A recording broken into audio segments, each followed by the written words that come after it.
Yes.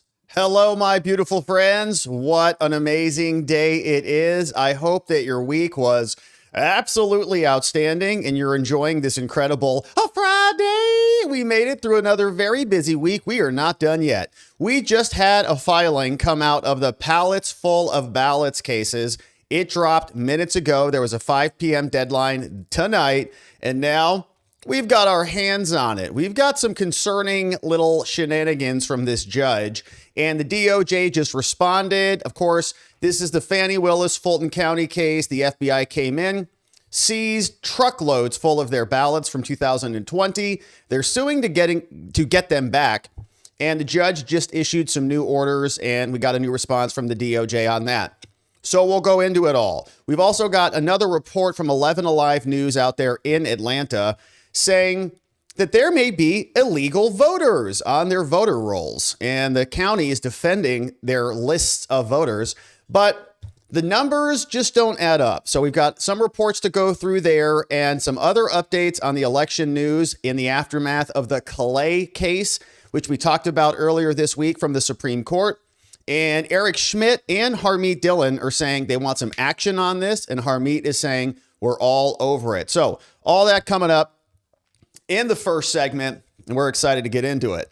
Then we're going to go over to New Jersey, because what has happened out there is the DOJ is suing them. They said, how dare you charge citizens of America more expensive tuition rates than you do for illegal aliens. And they gave them a discount because they're better than us, as we know. They get due process premium. They get housing benefits premium plus version. They get all sorts of endeavors that are handed over to them courtesy of our politicians.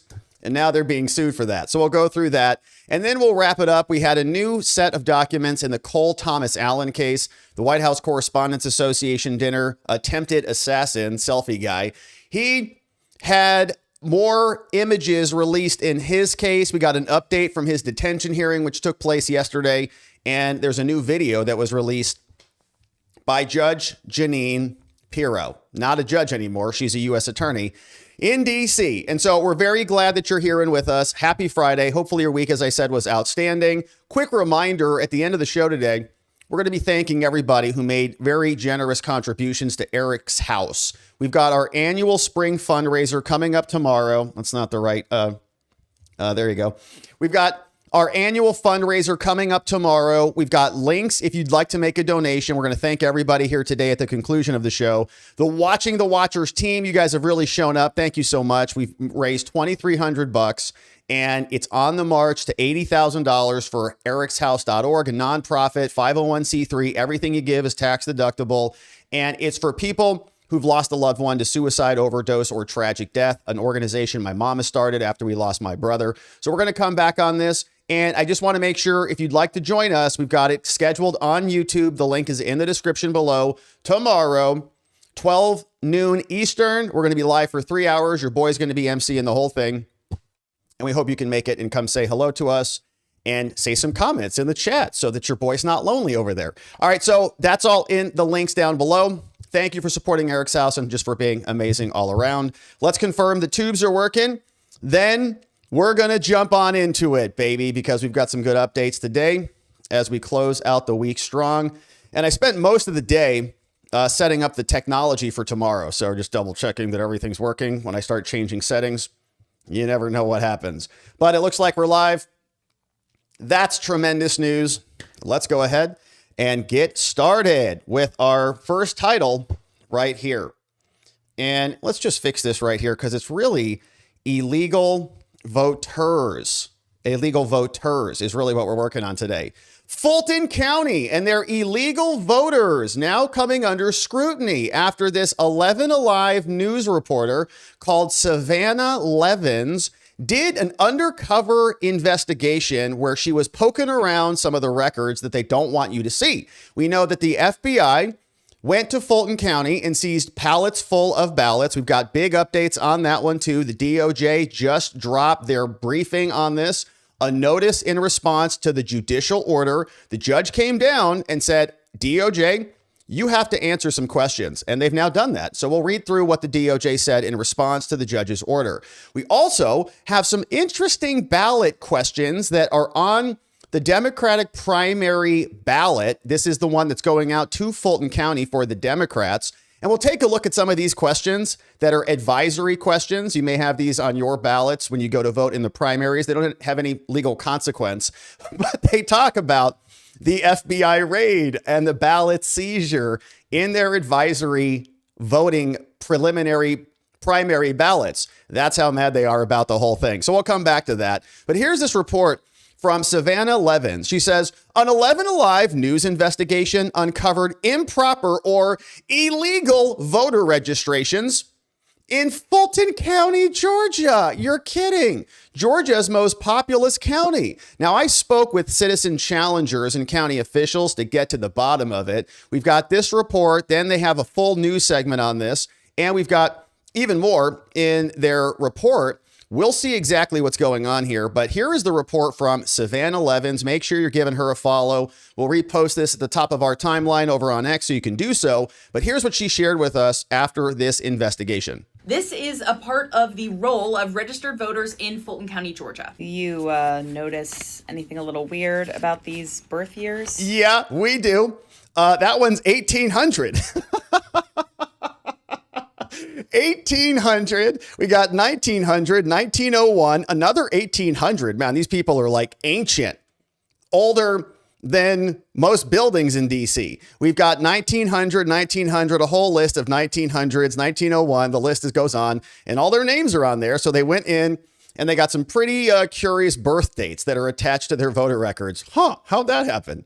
I mean, obviously these are improper voter registrations, and this is only a small part of what we found on the rolls. We've also identified what appears to be people registered at business or commercial addresses, PO boxes, UPS stores, FedEx stores, storage facilities. Keep in mind, it's illegal to be registered anywhere other than your residential address, because obviously the point of elections is to vote where you live, not just anywhere you want to buy a PO box. Several people had missing or incomplete names, or incomplete or incorrect addresses, some of which don't even exist.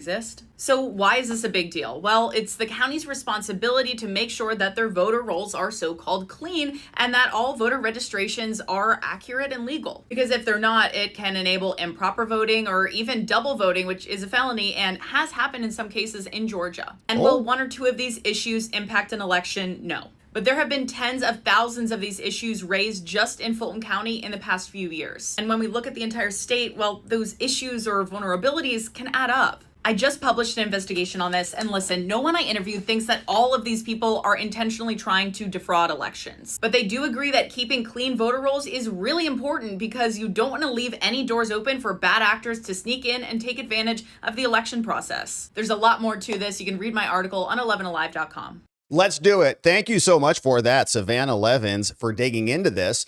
An investigation that maybe should have happened a long time ago, but that didn't happen. What did happen is Fani Willis went and indicted everybody who even questioned this at all and put them through hell, wrecked many of their lives. Several of them took plea deals until that whole case was also thrown out because Fani Willis, the so-called prosecutor, was indicting her lover in the entire interim, which was disgusting. And we saw a lot about that, too much for any one person's well-being.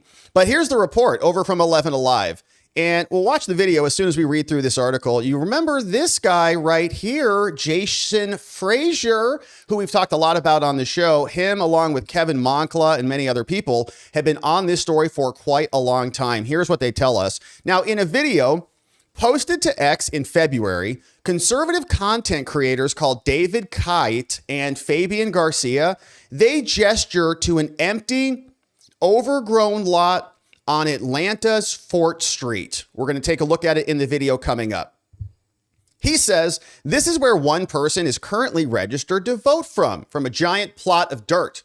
The 35-second video clip was shared and liked more than 10,000 times, and it was a teaser for a longer 24-minute YouTube video in which Kate and Garcia travel around Fulton County. We saw many other senators do this, including Senator Dolezal, pointing out locations where people are illegally registered to vote. And we've seen this also come up with various homeless shelters as well. You get a bunch of homeless people. They all come in from time to time. They all register to vote there. You make sure that all of their ballots are sent right to this location. They never come back. Somebody just fills them out for them, turns them back in. Are they going to come and contest that?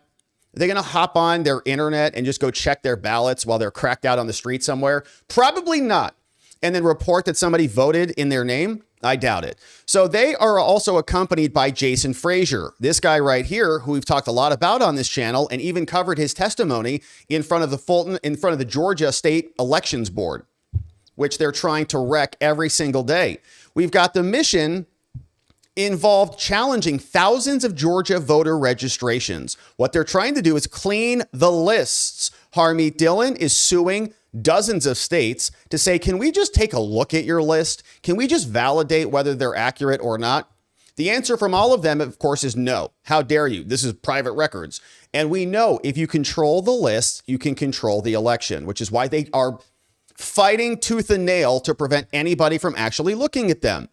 He said, it's no surprise that they wanted to sit down with 11 News. The mission has involved challenging thousands of voter registrations to clean the list. The passage of another Senate bill, 202, back in 2021, created a path for everyday citizens like Frazier to challenge the qualifications of any person applying to register to vote. The law was controversial in the wake of a contentious 2020 presidential election.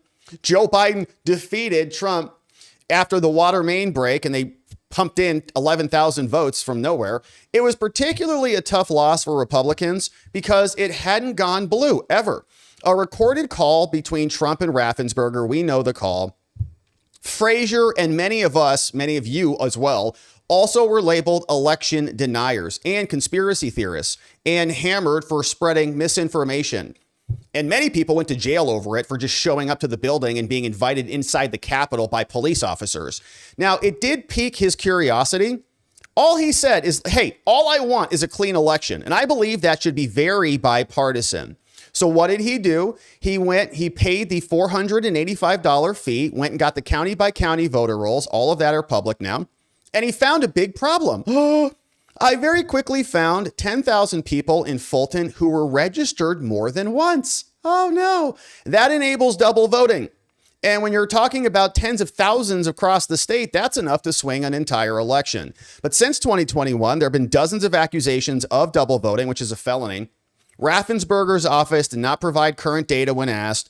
At the state election board meeting in 2026, the chairman, John Fervier, he referenced some of those cases. He said there were 10 individuals identified as voting twice. In one of the most recent cases, a man testified he voted in person, unaware that his wife had already submitted an absentee ballot for him. Now, Frazier says most of the duplicate registrations he flagged were likely inadvertent errors rather than calculated wrongdoing. He says, for example, if there's a typo in someone's online registration that doesn't match their driver's license, then a second registration may be created. The individual, I'm sure, has no idea. They're registered twice, and so they're not doing anything wrong. We don't fault the people. It's supposed to be managed by the state, so you fault the list people. What he does fault, he explained, is the way voter rolls are currently maintained. He says that the lack of an automated verification process can lead to problems and can allow bad actors to cast votes. And we'll listen to some of this, so we'll just hit the highlights. But Frazier also noted the importance of flagging voters who have also moved out of state.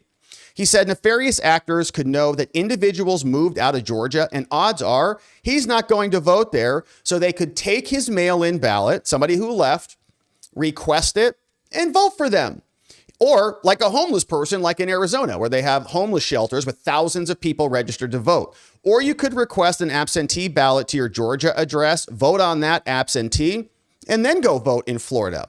Verified instances of that are rare, but not unprecedented. And let's hit some of this video, then we'll come back and wrap up with this article. Here is what 11 News Now is reporting out there in Georgia. Volume. County. An 11/11 investigation found illegal entries like commercial addresses and P.O. boxes, raising concerns about how voter data is maintained. Illegal. County leaders say those issues are being caught and corrected. Investigators, Savannah Levins has a story that's now prompted a response from the White House.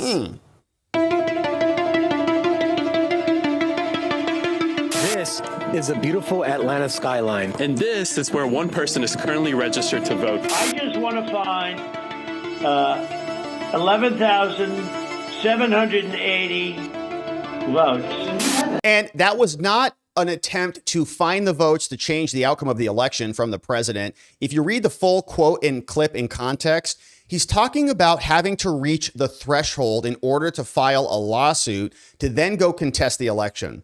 Not telling Brad, just go pull those out of the trash can and just add them to me. He's saying all we have to do is reach a certain threshold in order to bring the lawsuit forward. If you're going to sue over 500 votes, the judge is going to kick it out immediately and say, obviously, this isn't going to change the outcome of the election. And so therefore, I'm not going to allow your lawsuit to proceed. So once you reach that threshold, then you can sue, then you can request a stay of the certification and all of those things. They were on a legal phone call talking about that specifically, but that stupid clip has been taken out of context and hammered into our brains every single time as though Trump is trying to get Brad to go rig the election for him. Voter rolls are not clean. This is a place where people are registered to vote. It shouldn't be that hard.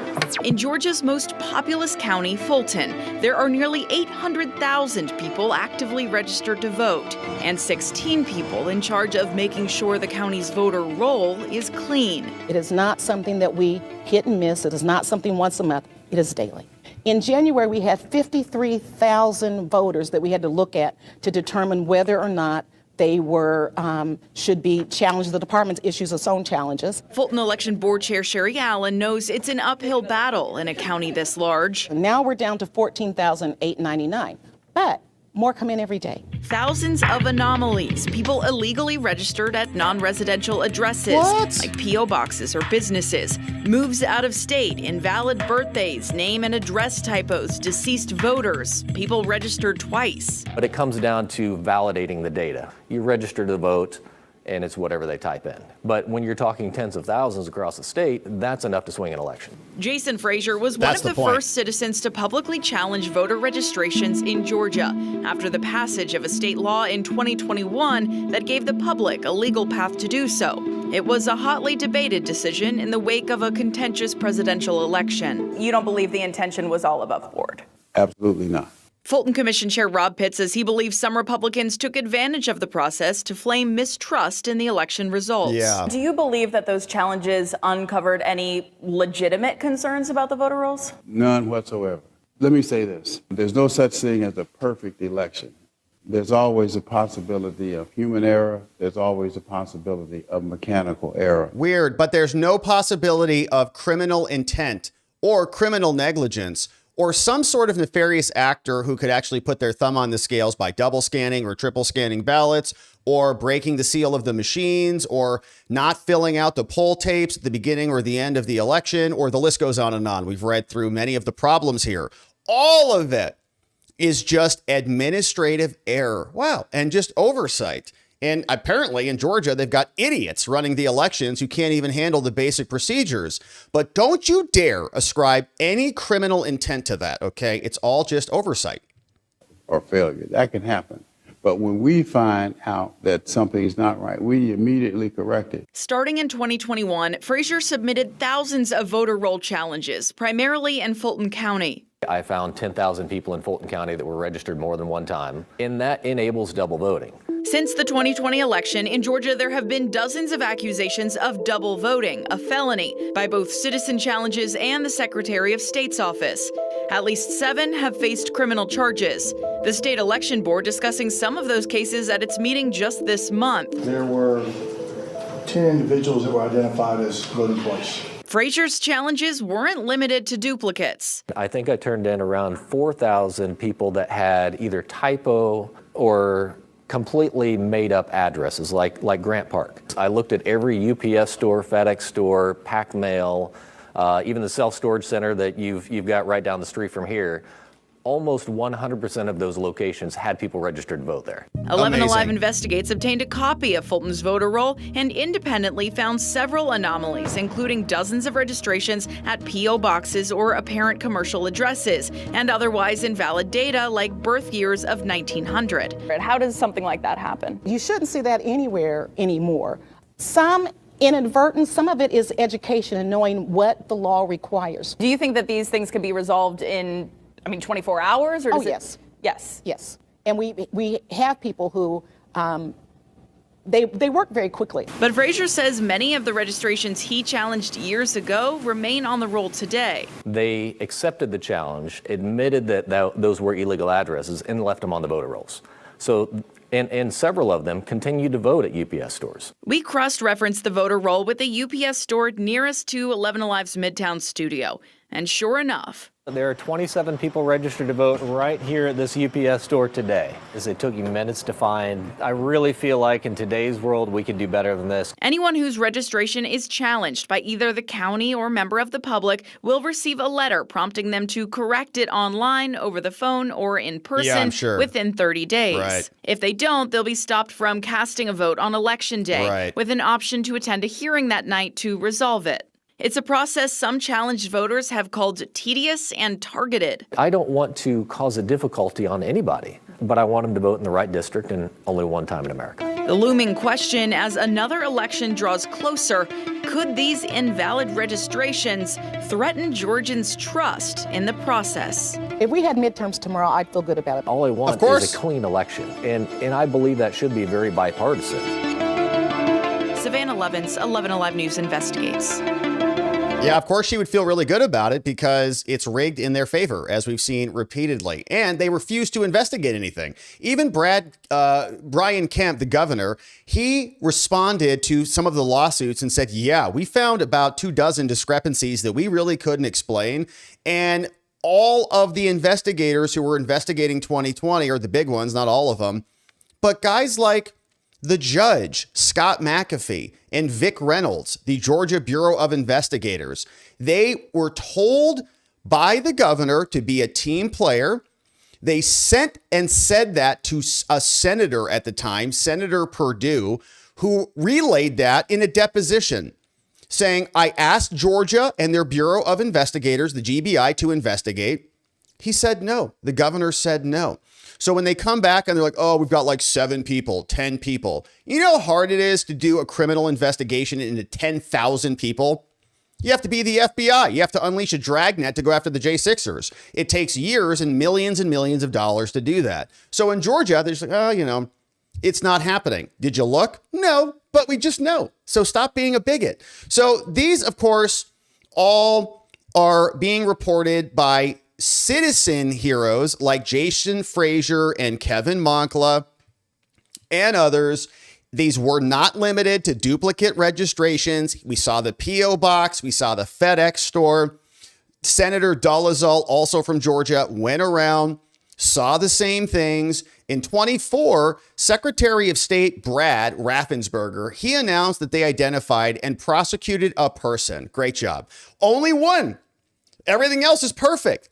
Now, Fulton County and their Board of Registrations, the BRE, Chairwoman Sherry Allen was not much more eager to sit down than Frazier was. She acknowledges her infrequent interactions with the news media and said that she prefers to just focus on the work. I don't want to answer any questions about this. Still, she wanted to address some of that. We heard from her. Every single day, 16 people are working on maintaining the list of 800,000 plus. And in November, there was another meeting. The Board of Elections Chair, Patrice Perkins Hooker, told commissioners that Fulton County never does an independent search for anybody. Okay, we don't. Dead people, felons, people who live out of states. We are systematically following the process. We are not on our own initiating any investigation of our voter rolls to remove anybody. So once you're on the list, the board, the BRE of Registration and Elections, will not kick you off. Fulton County did not respond to 11 Alive's request to clarify whether that has changed at all. Probably not. Allen said she believes that the vast majority of challenged voters did not improperly register with any intent to defraud the elections at all. It's just inadvertent. And some are survivors of domestic violence. And that's why they're afraid to have their home address made public. So that I got it. So all the victims of DV are the ones registering at the P.O. boxes or at the park or at the dirt lot because they're victims. And if you want to investigate that, You're abusing victims of domestic violence. What kind of a monster are you? You want to disclose their home addresses so that they can get beaten again? She and other survivors were directed to the Georgia Voter Safe program, which redacts addresses from public disclosure.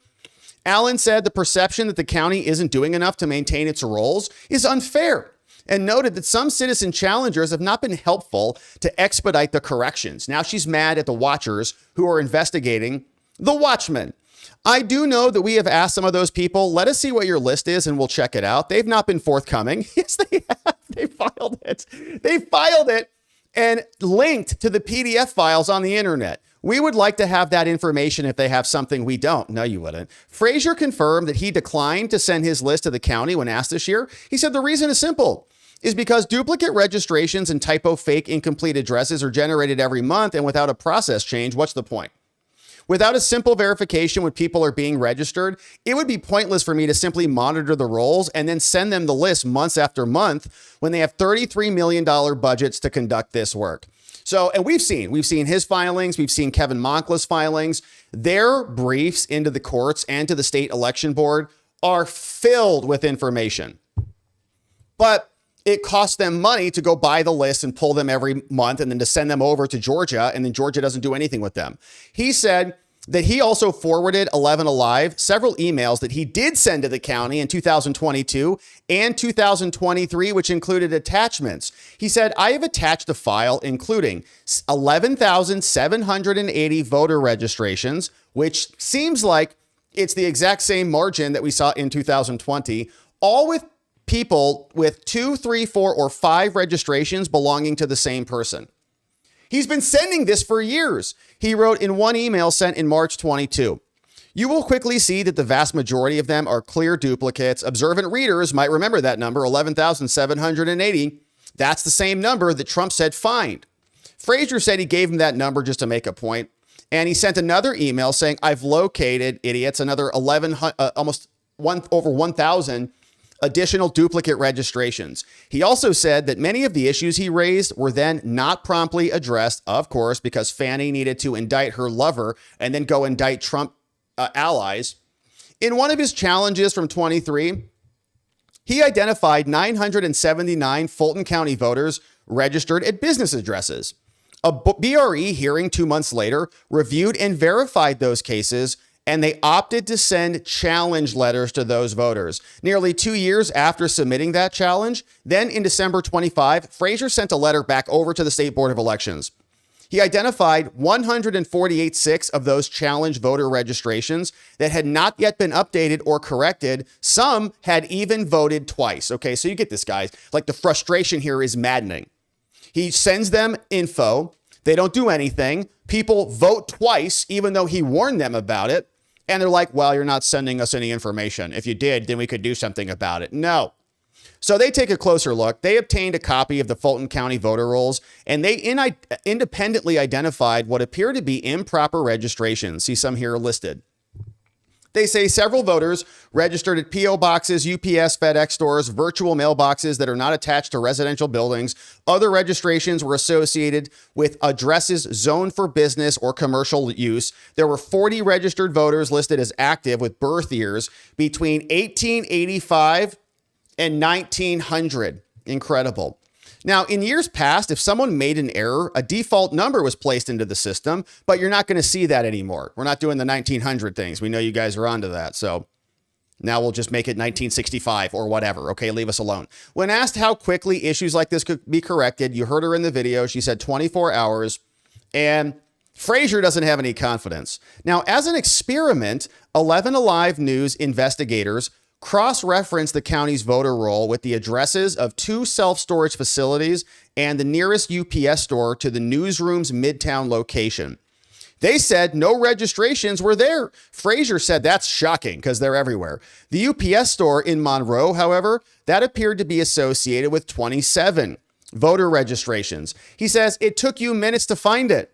The conspiracy theory quickly goes away when you're looking at it firsthand and you just pull up the data. You're like, oh, there it is.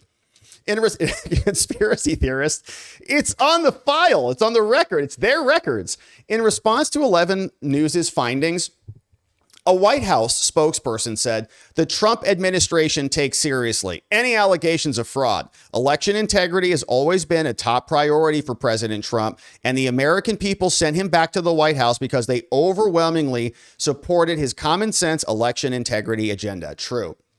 And we want indictments. The president will do everything in his power to lawfully defend the safety and the security of American elections. Now, we have the Rob Pitts case. We've got Pitts, who is suing the U.S. government, saying, you stole my ballots. Pallets full of ballots were seized by the FBI. They're fighting to get them back.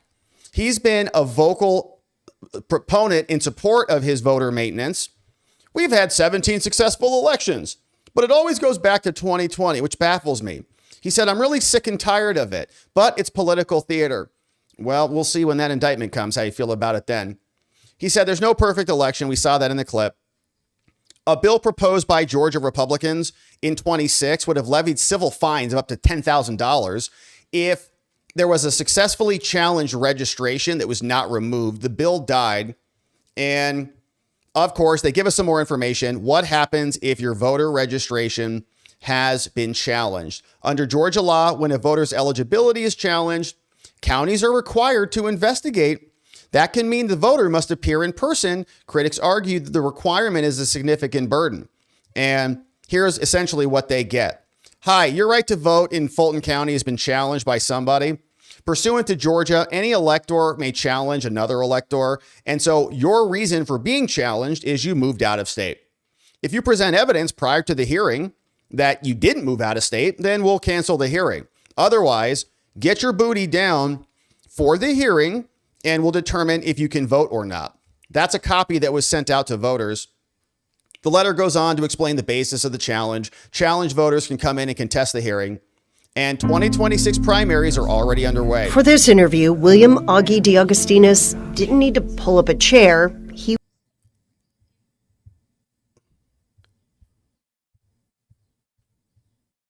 Hold on. Sorry, autoplay on this video. Very annoying on that.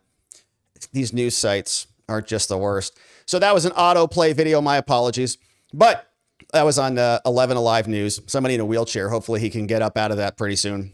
But it's Fulton County, so maybe not. But when we're going to fight, Pitt said, we're going to fight fire with fire and use every resource we have to defend democracy, which means democratic dictatorship. In Fulton County, we will defend people's right to vote and assure them that every legal vote that gets cast will be counted. We don't have anything to hide. Now, that's not why you're fighting so hard to get your ballots back.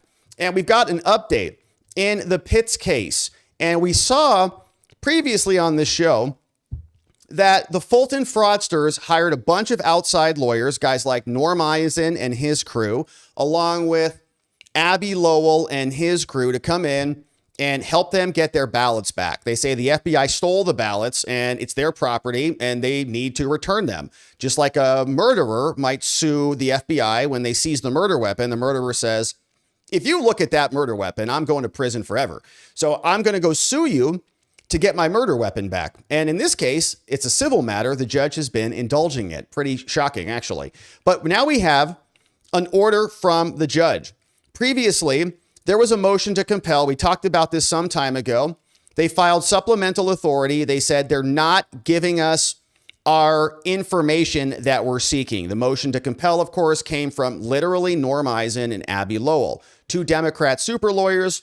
We've covered this one previously here. I'll just show you the highlights of it so you can see who's behind it. Right there, Norm Eisen and Abby Lowell. In case you had any doubts about it, right there. Democracy Defenders Fund, yeah. And then Abby Lowell, the same guy who represents all of the Democrats everywhere they go. So in other words, Fulton County can't even represent themselves. Okay, county attorney can't handle this. The other attorneys need to come in to help them out. These are the same lawyers who, in my opinion, are behind the election scams, filing to stop the ballroom, all their nonprofits. They're all kind of this big intermingled, disgusting web of criminality, in my opinion. And they are responsible for yet again coming in here, crashing in to help Fulton get their ballots back, because these are really the guys who are behind it all. So they sued and they said, Judge, we need you to compel information coming out from the DOJ. Now, the judge had already found, if you forgot, that this is not the appropriate place for discovery. When you're charged with a crime, you'll get all the evidence that they've got against you, and you can ask and get all these questions answered. But the judge then just recently said, I am actually going to force you to give some information to them. Here's what he said. On January 28th, a glorious day indeed, the FBI seized over 600 boxes, this is the judge writing, of Fulton County's 2020 election records pursuant to a search warrant signed by a federal magistrate judge. As part of the search warrant application, Special Agent Hugh Raymond Evans, an FBI agent assigned to this case, submitted an affidavit for the purpose of establishing probable cause, just like in any other case. Shortly after the seizure, the Fulton fraudsters with Abby Lowell and Norm Eisen, who doesn't work for Fulton, but came in there because Fulton County is so incompetent they can't represent themselves, filed a motion for a return of property and an amended motion to get the ballots back, right? Give us our murder weapon back because we don't want you to analyze it. Otherwise we're in big trouble.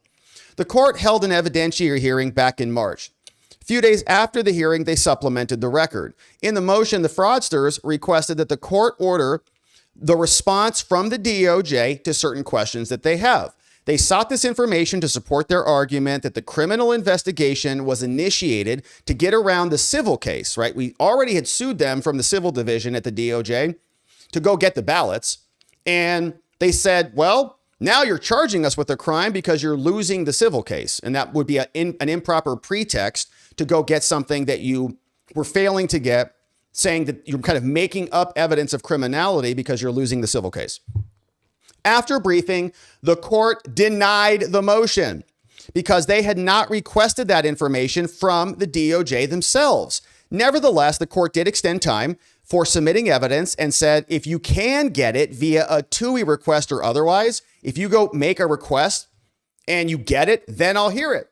So they did that. They went and submitted a TUI request the very next day. In their request, they asked the DOJ to answer 4 questions. They said, 1, on which date did Kurt Olson refer the criminal investigation over to the FBI? Kurt Olson's the guy who worked on the Kerry Lake case in Arizona, now with the Trump administration.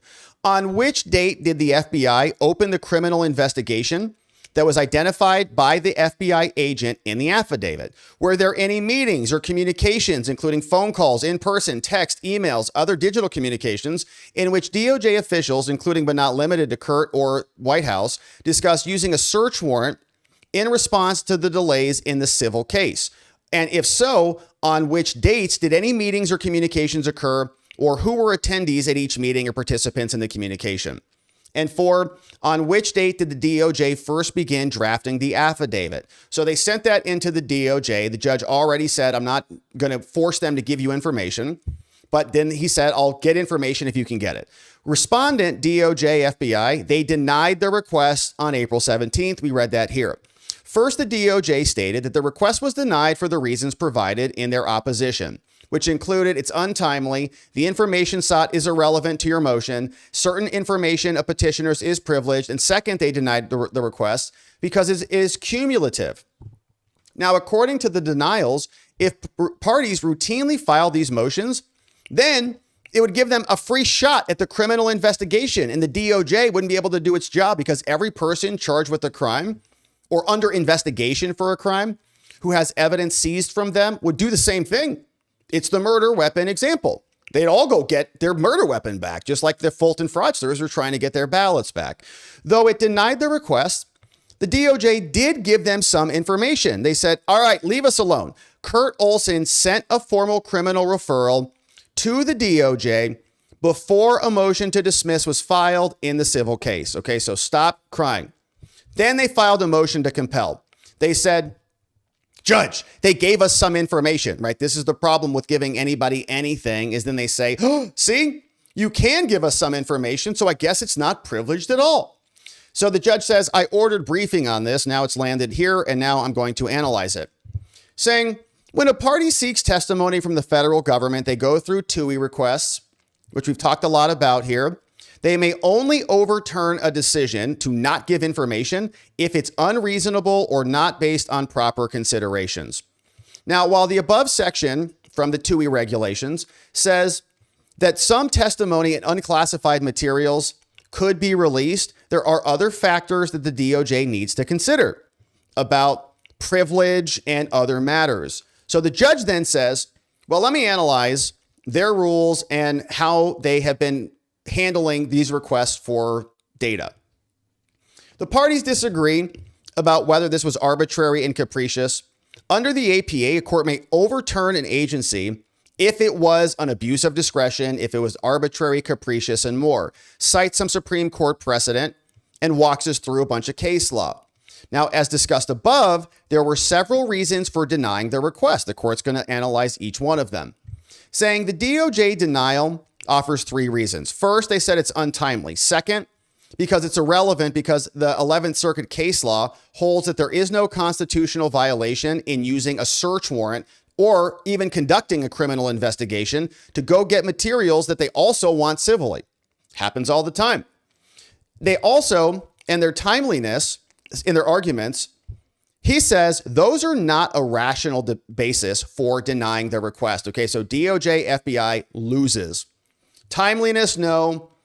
And relevance, no. In considering these arguments, the request could have been made before the hearing, but it became relevant after the hearing.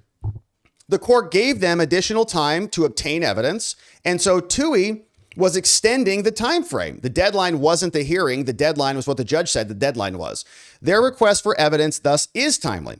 Now, as for relevance, the court explained, I may consider it relevant. And so simply put, they sought information that the judge thought is relevant and in a timely manner. So the DOJ erred in that. Now, their denial letter also says disclosure is inappropriate because there are incurable defects in their original filing. In the court's view, they cannot start at the conclusion that the overarching motion will ultimately fail to justify the denial of request for evidence in support of that motion. Rule 41 clearly instructs that this court can receive factual evidence, and the court finds that it would be helpful in my decision. So in sum, the DOJ acted arbitrarily by denying the response to Abby Lowell and Norm Eisen.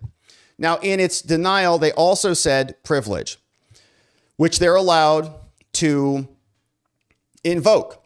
Judge writes, while the assertion of privilege in the denial letter is vague, their briefing indicates that it's based on law enforcement privilege and deliberative process privilege. The law enforcement privilege is intended to prevent the disclosure of techniques and procedures to protect privacy, and deliberative process is to shield an agency's preliminary thinking. You can't crack into their meetings and get at a prosecutor's mindset in their criminal investigation. Now, at the outset, it bears repeating that the court's review in this posture is deferential. The relevant inquiry is whether it was arbitrary and capricious. Put another way, the court must decide whether withholding evidence on the basis of privilege is rational, not whether privilege applies. And so in that analysis, the court analyzes the DOJ's decision to withhold this information and whether it's arbitrary and capricious. The court first considers their assertion that 3 dates are privileged. As stated earlier, they want to know the date when Kurt Olson referred this to the FBI, the date that the FBI opened the investigation, and the date that the FBI began drafting the affidavit for the search warrant.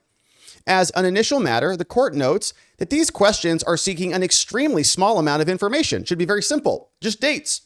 DOJ can answer these 3 questions by doing nothing more than just giving them dates on a calendar. Now, turning to the agency's justification for the denial, the court finds the DOJ's decision to deny first, second, and fourth request is arbitrary.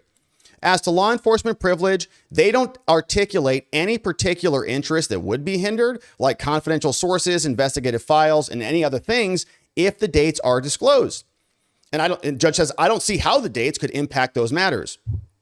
Nor does the court see how any of these interests are protected by not giving them the information. They also fail to explain how the dates alone are deliberative in nature. And they also said, well, these are cumulative requests, and this would allow these types of motions to be filed routinely, and they would impede other ongoing criminal investigations. Judge says, they're right. The part of any court's inquiry is to determine whether it's arbitrary or capricious, but you can't put a blanket ban on TUI requests for that reason. And so the court now turns to this and to question number 3 about questions about the meetings or communications that they wanted to know about. As to this request, the court finds the DOJ could rationally conclude that the information sought implicates law enforcement privilege and deliberative privilege. As to law enforcement, the DOJ could find that the number of communications and the persons involved would reveal how the DOJ conducts its investigations. This is significant because the privilege is designed to safeguard these techniques and processes. How many people were all packed into a briefing room to talk about this? The DOJ could also conclude, rationally, that the information is protected by deliberative process privilege. Indeed, discussions about whether the warrant could or should be obtained are pre-decisional, and it would reveal information about internal debates, the kind in which we seek to protect. So in sum, the DOJ conclusion that the identified privileges bar releasing this information is a rational one, so the court must uphold it in a deferential analysis. So we kind of split it. In accordance with the foregoing, their motion to compel is granted in part, and so the DOJ, were ordered to file a document no later than today. It has hit the docket. The parties may provide supplemental briefing in light of these answers, and then your new due dates are by May 5th at 12. There will be no responsive briefing. Each brief is limited to 10 pages, and then we're finally going to get a decision over whether or not the pallets of ballots get returned over to the Fulton fraudsters. And the questions, of course, were these. So it was only about the dates. And remember the first 3 questions. So it looks like 1, 2, and 4. The judge said, sure, turn those over. On which date did they begin? On which date did the affidavit start? And on which date did Kurt Olson refer this? So the DOJ responded, and here is what they said. All right, in response to the court's order requiring us to disclose details about the origins of our criminal investigation, based on the information provided by pertinent persons within the department and without waiving any privileges or protections, we can tell you the following. 1, Kurt Olson formally referred the criminal investigation to the FBI no later than J5 2026 at 9:03 a.m. Eastern, which was when the special attorney to the attorney general listed below received a copy of the referral. According to Pacer, the motion to dismiss in the civil litigation was filed on January 5th at 8:36 a.m. Eastern time. So after, actually, right? So the criminal referral went over at 9:03 a.m. after the 8:36 motion to dismiss filed, and that motion to dismiss was not granted, but that may be in contrast to what they said originally, which was I thought that they said that they filed it before. Let's see what the judge said about that. And this was the order from the judge. They said originally, let's just double check this, and where that was, where the date and time was, because that may come back and be a problem for them. Kurt Olson sent a formal criminal referral to the DOJ before a motion to dismiss was filed in the civil case where respondent was seeking the records. It turns out that's not true. He did not send it before. He sent it about 30 minutes after. Okay, so formally referred the criminal investigation to the FBI no later than 9:03, even though on that same day they submitted it, the motion to dismiss in the civil case at 8. Oh, I'm sorry, I got my dates wrong. Your boy's an idiot. Forget everything I just said. It's AM and PM, okay, idiot. So 9:03 AM. Oh gosh, AM versus PM. All right, got to read. Your boy needs to read. So they did send it before, so no problem there at all. That's why we had to double check, because we have to read. So correction, thank you. So AM and PM. So they did send it before. It was on the same day, but it was very close. Thank you. So in response to inquiry number 2, FBI so they're good. So that is an alignment, but damn, that's close. Like it's the same day. In inquiry number 2, FBI investigations may progress through several formal letters. Now here, Agent Evans and his supervisor opened an assessment on January 6, 2026. So refers it over from special attorney to the AG to the FBI. Boom, the next day, Agent Evans opens an assessment up. That is when investigative activity pursuant to an authorized purpose began, and Agent Evans was assigned to the case at that point. Agent Evans requested the matter be opened as a full investigation later on January 12th. That request was approved by the special agent in charge of the Atlanta field office on January 14th. In response to inquiry number 4, another date, on January 19, 2026, then Agent Evans drafted an investigative summary based on witness interviews and other evidence gathered to date, which he then converted into a search warrant affidavit format beginning January 22nd, 2026. And presumably all of that is well before the motion to dismiss was even processed in the civil case, because you'd have briefing, they'd file the motion, judge would ask for a response and then a reply, and then we may even have a hearing on it. And so all of it happened very quickly. Signed here from the DOJ. And man, they got that referral in like in the nick of time. Woo! In the nick of time. Which I just want to, again, I don't think it really is all that consequential either way.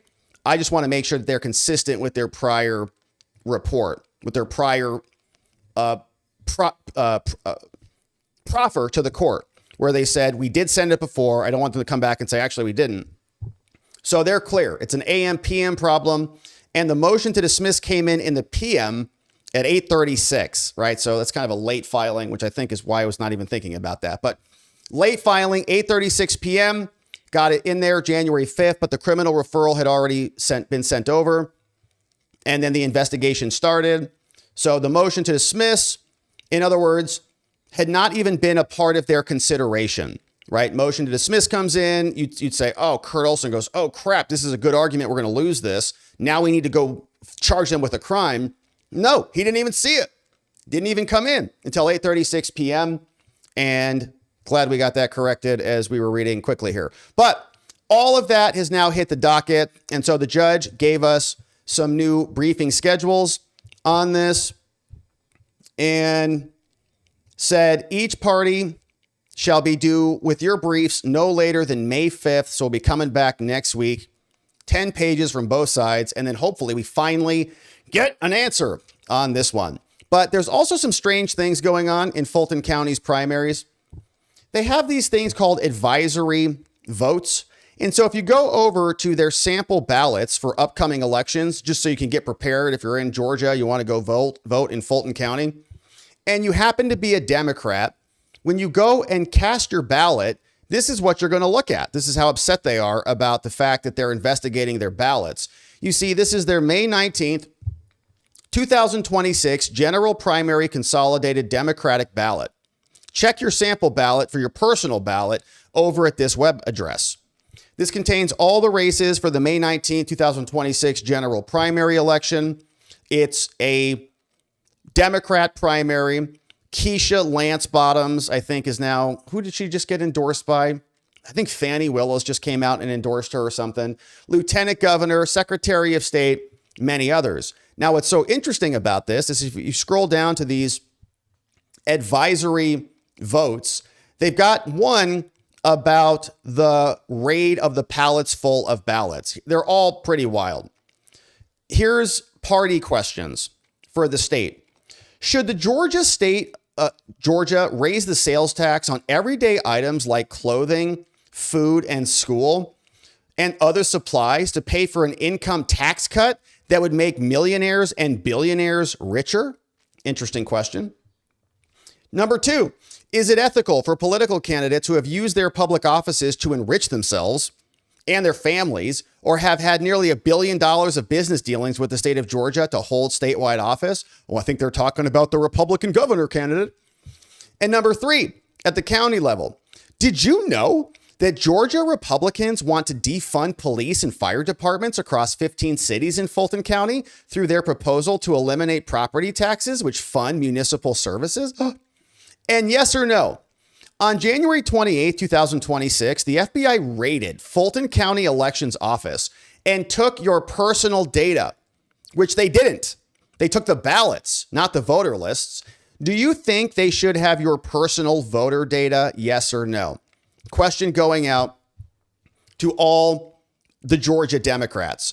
Another one. Are you aware a sitting Republican Fulton County Board of Commissioners served as a witness alongside other 2020 election conspiracy theorists on the affidavit the FBI used to steal your private election information? They're so mad. Should known 2020 election deniers sit on the Fulton County Board of Registration and Elections? Answer, yes, because they're not an election denier. They're after the truth. You guys are the cover-up kings and the fraudsters. So like 3 of these questions are all about their stolen elections. It's incredible, right? Do you think that your personal voter data should be seized by the FBI? If it was an element of a crime, I guess, yeah. I mean, if my votes were fraudulently perverted by you fraudsters, then yeah, I think so, actually. So we're now keeping our eye on these elections that are already underway, and a massive Supreme Court case came down earlier this week called Calais, and it is an earthquake that is now shaking up the entire country as it becomes illegal, courtesy of SCOTUS, to draw racially gerrymandered districts. And now Senator Eric Schmitt is out. He's saying that, today, as chairman of the subcommittee on the Constitution, I urge Todd Blanche and Harmeet Dhillon to act on this new ruling in Louisiana versus Calais. DOJ has the power to enforce this decision nationwide. SCOTUS just said this is illegal. No racialized gerrymandered districts, period. It's an anathema to the Constitution. It is in violation of the 15th Amendment. And it must use the power of the DOJ to end illegally, racially gerrymandered districts. And Harmeet got the message. She said, hey, Senator, we're on it. This Justice Department under Todd Blanche continues to prioritize equal protection of the laws for all Americans, be it employment, housing, education, and voting. You can't be racist in drawing racist districts in order to say that you're not racist. That's like dividing by 0.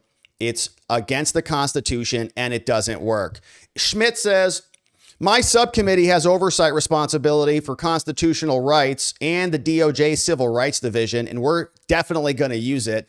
It's time to enforce our laws and our colorblind Constitution. We must undo prior race-based actions. He said the Supreme Court has now made clear. Section 2 of the Voting Rights Act was designed to enforce the Constitution, not to collide with it. That means the DOJ cannot keep treating Section 2 as a license to force states to sort Americans into districts by race. Okay, you're this color, so you guys all play over here and you all vote the same because we think that just based on your color, which is a stereotype and racism. But it's not racism because we're fixing racism by putting you all together in a group, in a district, like in a camp almost. The DOJ can't keep doing this. He says left-wing democracy NGOs have demanded the second Trump administration and the DOJ enforce Section 2 of the Voting Rights Act. They said the DOJ is charged with enforcing Section 2 nationwide and that federal enforcement is critical. They said, you have to enforce Section 2. He says, great, we will. The new interpretation, which is the real interpretation that the Supreme Court just articulated. He says, deal, let's do it. He shares this article from Gina on June 10th, saying the department is shirking its responsibility to the voters. The department has reversed course, abandoning much of its inherited voting rights caseload, and is now leaving the state of Section 2 voter discrimination litigation fraught. He says, oh, you want us to enforce it? Happy to, no problem. In my letter, I urge the DOJ to issue formal guidance implementing Calais. That guidance should make clear Section 2 does not require racial proportionality, does not authorize disparate impact redistricting theories, and does not justify race-conscious districts at all. I also asked the DOJ to review every pending Section 2 redistricting matter where the department is participating, monitoring, or considering participation. If DOJ's litigation positions are based on the old racial proportionality regime, that needs to be changed. Demanding the DOJ review cases where it pushed majority-minority districts, coalition districts, influence districts, crossover districts, or so-called minority opportunity districts. If those districts depended on race-predominant map-making, they need to be re-examined after Calais. And in particular, California's recent map warrants immediate review. To the extent litigation or public record evidence indicates that race drove the district lines, its new maps in California may be illegal. DOJ already has a pending case. It should update its complaint. Here's what they did. They gerrymandered to hell. They made them all, racialized districts. He says that's now illegal. The AG has the authority to act. Congress gave DOJ authority to bring Section 2 enforcement actions. If DOJ could use that power for years to demand you draw a race-based district, it can now use that very same authority to stop unconstitutional racial gerrymanders. I'm asking the DOJ to identify all Section 2 redistricting cases, settlements, consent decrees, statements of interest, and remedial map positions that remain in effect. The old regime cannot be allowed to continue simply because no one has gone back and checked the files. I'm also asking the DOJ to provide a list of all electoral districts impacted by this ruling. Congressional, state legislative, county, municipal, school board, any other districts improperly drawn using race need to be reviewed. The DOJ should not wait for private litigants to find them one by one. This is what oversight is for. So the Civil Division, Harmeet, that's you, should enforce the VRA, the Voting Rights Act, as an anti-discrimination law, not as a racial districting mandate. The Constitution prohibits sorting Americans by race, period. DOJ should act accordingly. And his whole letter is here over on his timeline.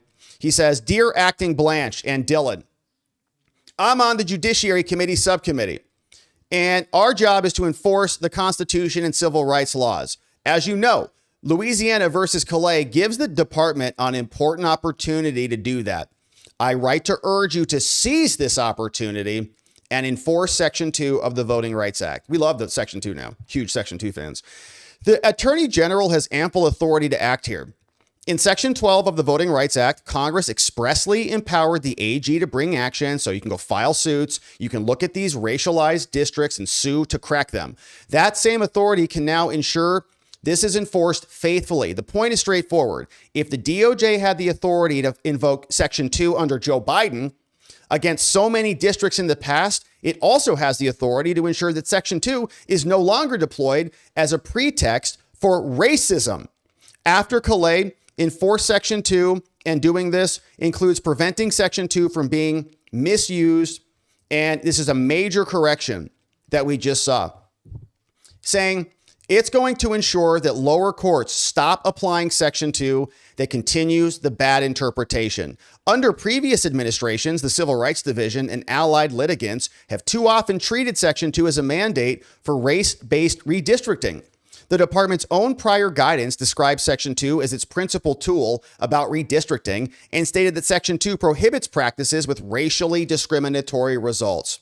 SCOTUS has now made clear Section 2 cannot be administered as a racial proportional command or anything else, and so you need to revise. Going forward, you should ensure that Section 2 theories advanced in court are consistent with the Equal Protection Clause and with SCOTUS. That means moving away from the racist maps. No race-maximized illustrative maps, no racial targets, no disparate impact theories, no racial proportionality, no partisan disputes cast as racial claims. It also means reviewing whether existing majority, minority, coalition, or others all get reviewed.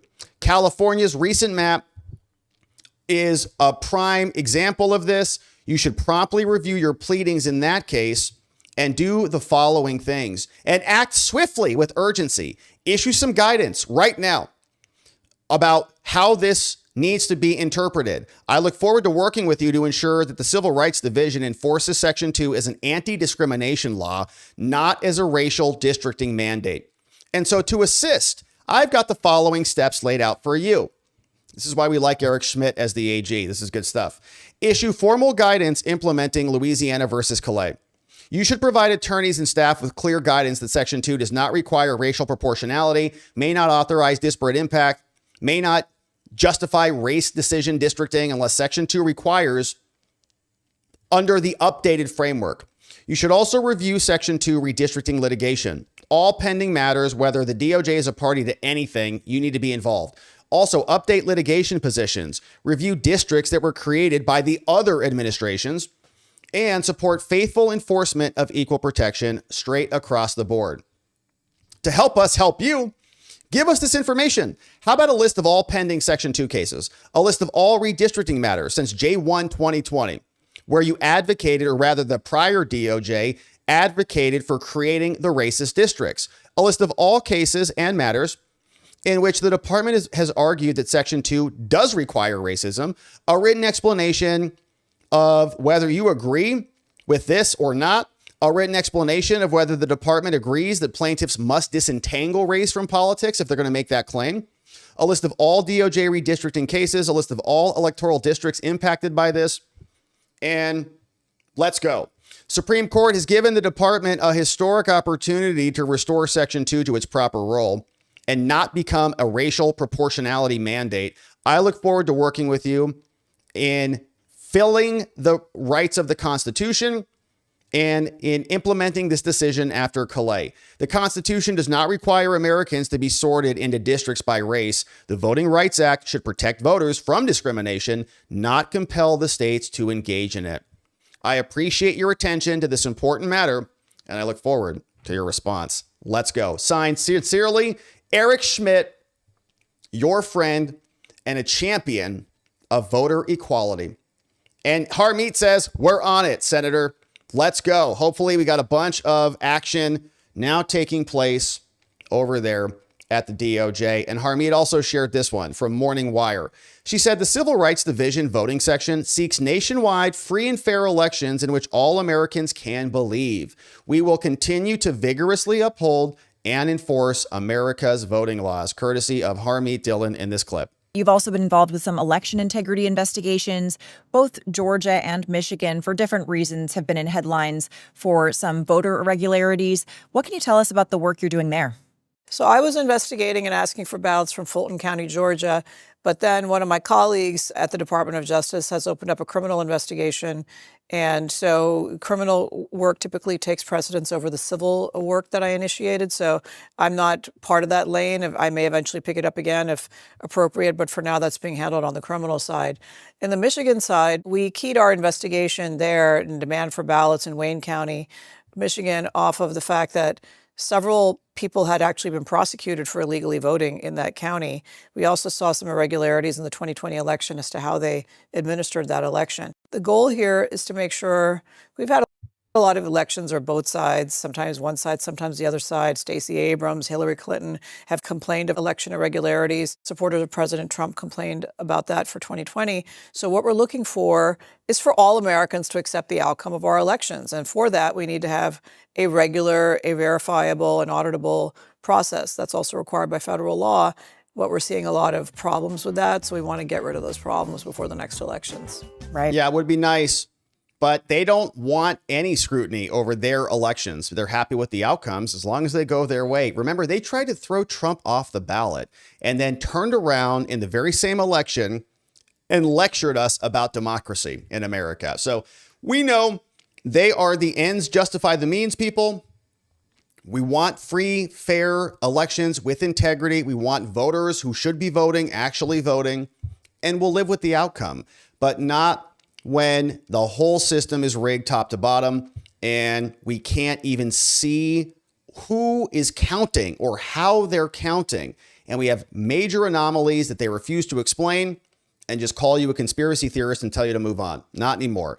And now we've got the Supreme Court in action. We've got Fulton County now under criminal investigation for their 2020 ballots. We're going to keep our eye on all of these matters and more. If we don't have actual elections, then we're not governing ourselves at all, and the whole American experiment has failed. We're not going to let that happen. We're going to keep our eye on this one. Thank you for joining and subscribing as we do. All right, now, speaking of rigging everything, the DOJ now suing New Jersey. They, of course, are a sanctuary state. And just like many others, they treat illegal aliens much better than they do citizens in some regards. In this matter, they were giving the non-citizens cheaper college tuition, while other citizens have to pay full price. College premium for illegals. Now they've sued, filing a lawsuit against the governor, Mickey Sherrill, and the attorney general called Jennifer Davenport, saying, did I just get the wrong lawsuit? I think I got the wrong lawsuit queued up. My apologies. I was preparing this show on the fly. Here it is. Let's just go right here. Picking it right back up here. Suing various entities in the state of New Jersey, United States of America, suing the state of New Jersey and many other people there, including Margot Chalet, the board of directors of New Jersey Education, the New Jersey Commission on Higher Education, and more, filed in the District of New Jersey and brought by the Civil Division of the U.S. DOJ, including Stanley Woodward, saying, your benefits to illegals cannot stand. They said, Congress made a legislative judgment that illegal aliens in our nation cannot receive resident tuition benefits that are denied to U.S. citizens residing in other states. So if you're from Texas, you want to go to school in New Jersey, you got to pay full price. But if you're from Mexico and you break into the country illegally or any other country, you get reduced price tuition. There are no exceptions at all to this, but New Jersey has ignored this legislative command for over a decade. In 2013, New Jersey passed Senate Bill 2479, which extends eligibility for in-state tuition benefits at their post-secondary education institutions to illegal aliens while requiring payment of higher tuition rates for U.S. citizens from other states. They're better than you. 3 other New Jersey laws and regulations also extend eligibility for in-state tuition, grants and scholarships, and financial assistance to illegal aliens on the basis of residence, but similarly deny them to U.S. citizens from other states. These laws blatantly discriminate in favor of illegal aliens over U.S. citizens from other states. And worse, this preferential treatment is squarely prohibited. It's preempted by Congress. You can't do it. Federal law mandates that an alien who is not lawfully present in the U.S. shall not be eligible on the basis of residence within a state for any post-secondary educational benefits without regard to whether they're a citizen or is a resident. Now, accordingly, so in other words, you can't just live there and then get in-state tuition. Accordingly, under the Supremacy Clause and our nation's Constitution, these laws are giving them more benefits than other citizens. It's unconstitutional and it must yield to federal law. New Jersey regs are preempted on an independent basis since federal law also requires that illegal aliens can only be made eligible for these benefits through the enactment of a state law after 1996, which affirmatively provides for eligibility. Now, these are regulations. These are not laws. They are mere rules promulgated by their APA. And so those regs are also preempted by us. So this court in New Jersey should declare all 4 New Jersey laws and their regulations preempted by the Supremacy Clause, call them all unconstitutional. And the court should permanently enjoin the operation that is treating illegal aliens in our nation more favorably than U.S. citizens. And it's happening all over the place. Look at Kilmar wife-beater Abrego Garcia's case. He's got multiple federal judges who are twisting themselves into pretzels to give him due process premium. Or when Trump issues an executive order under the law that says he can cancel TPS status, they say, no, you can't. I'm the president now. All getting extra benefits getting free defense lawyers, getting ACLU gangbanging lawyers to come in here, represent them at the cost of their donors, and mostly us taxpayers who are also then funneling money into the government that then, through other grants and donations, pumps it back into these entities, all getting extra special privileges. We don't get that. Now, this court has jurisdiction, they say. The United States is coming in here suing all of these New Jersey entities, as you see. Of course, the Constitution does empower Congress to establish a uniform rule of naturalization. Also gives the president the executive power. And we have the Supremacy Clause, which is a well-established preemptive authority to regulate immigration matters. Explains where all of that power comes from. And specifically, Congress also passed some other rules back in 1996, some laws. Those acts encourage self-sufficiency among immigrants, limit their dependence on public assistance, which they don't. They get free healthcare, free food, free housing, cheap tuition, whatever you want, and prevent the public and free lawyers and prevent the public benefits from serving as an incentive for illegal immigration. Congress also declared that aliens within the nation's borders should not depend on public resources, but of course they do. Congress also emphasized the availability of public benefits, saying should not be an incentive for them to come here, but that's exactly why they come here. And so the law also says they can't have preferential treatment of aliens who are in our country illegally. It says under Section 1623A, notwithstanding any other provision of law, an alien who is not lawfully present in the U.S. shall not be eligible on the basis of residence living in the state for any post-secondary education benefit unless a citizen or a national of the U.S. is also eligible for that benefit. So if you're from Texas, you want to go to New Jersey, you get the same price as an illegal alien.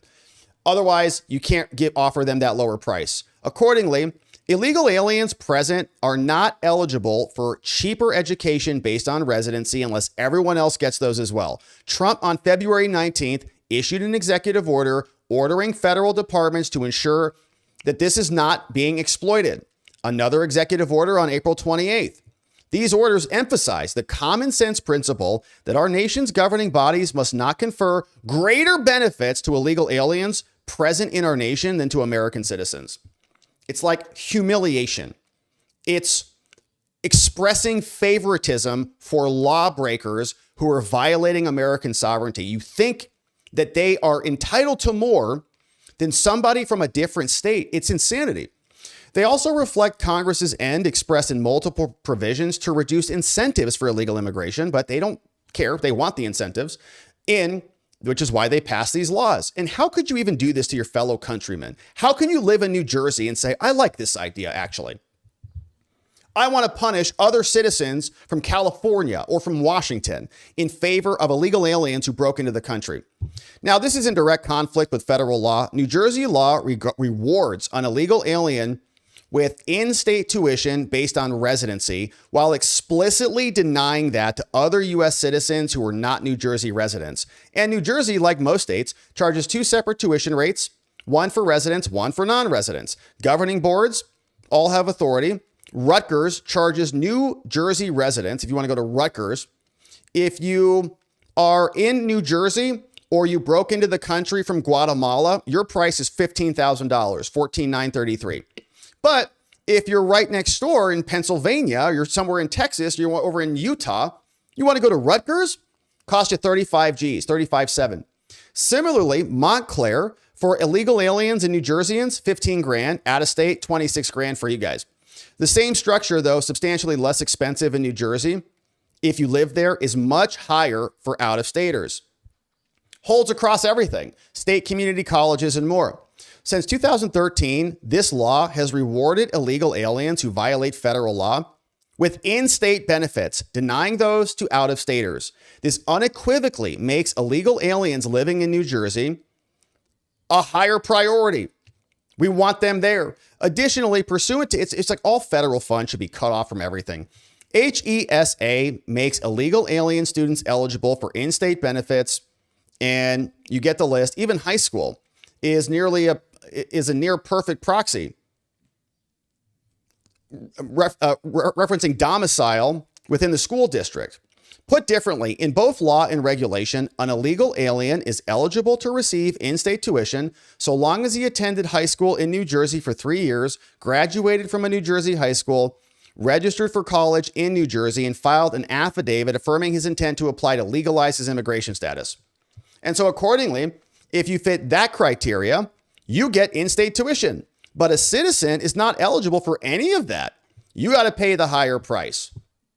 All this is preferential treatment of illegals over citizens, trying to undermine and disincentivize citizens from going there while incentivizing non-citizens. A different New Jersey law also provides eligibility for resident tuition only to U.S. citizens in a distinct provision.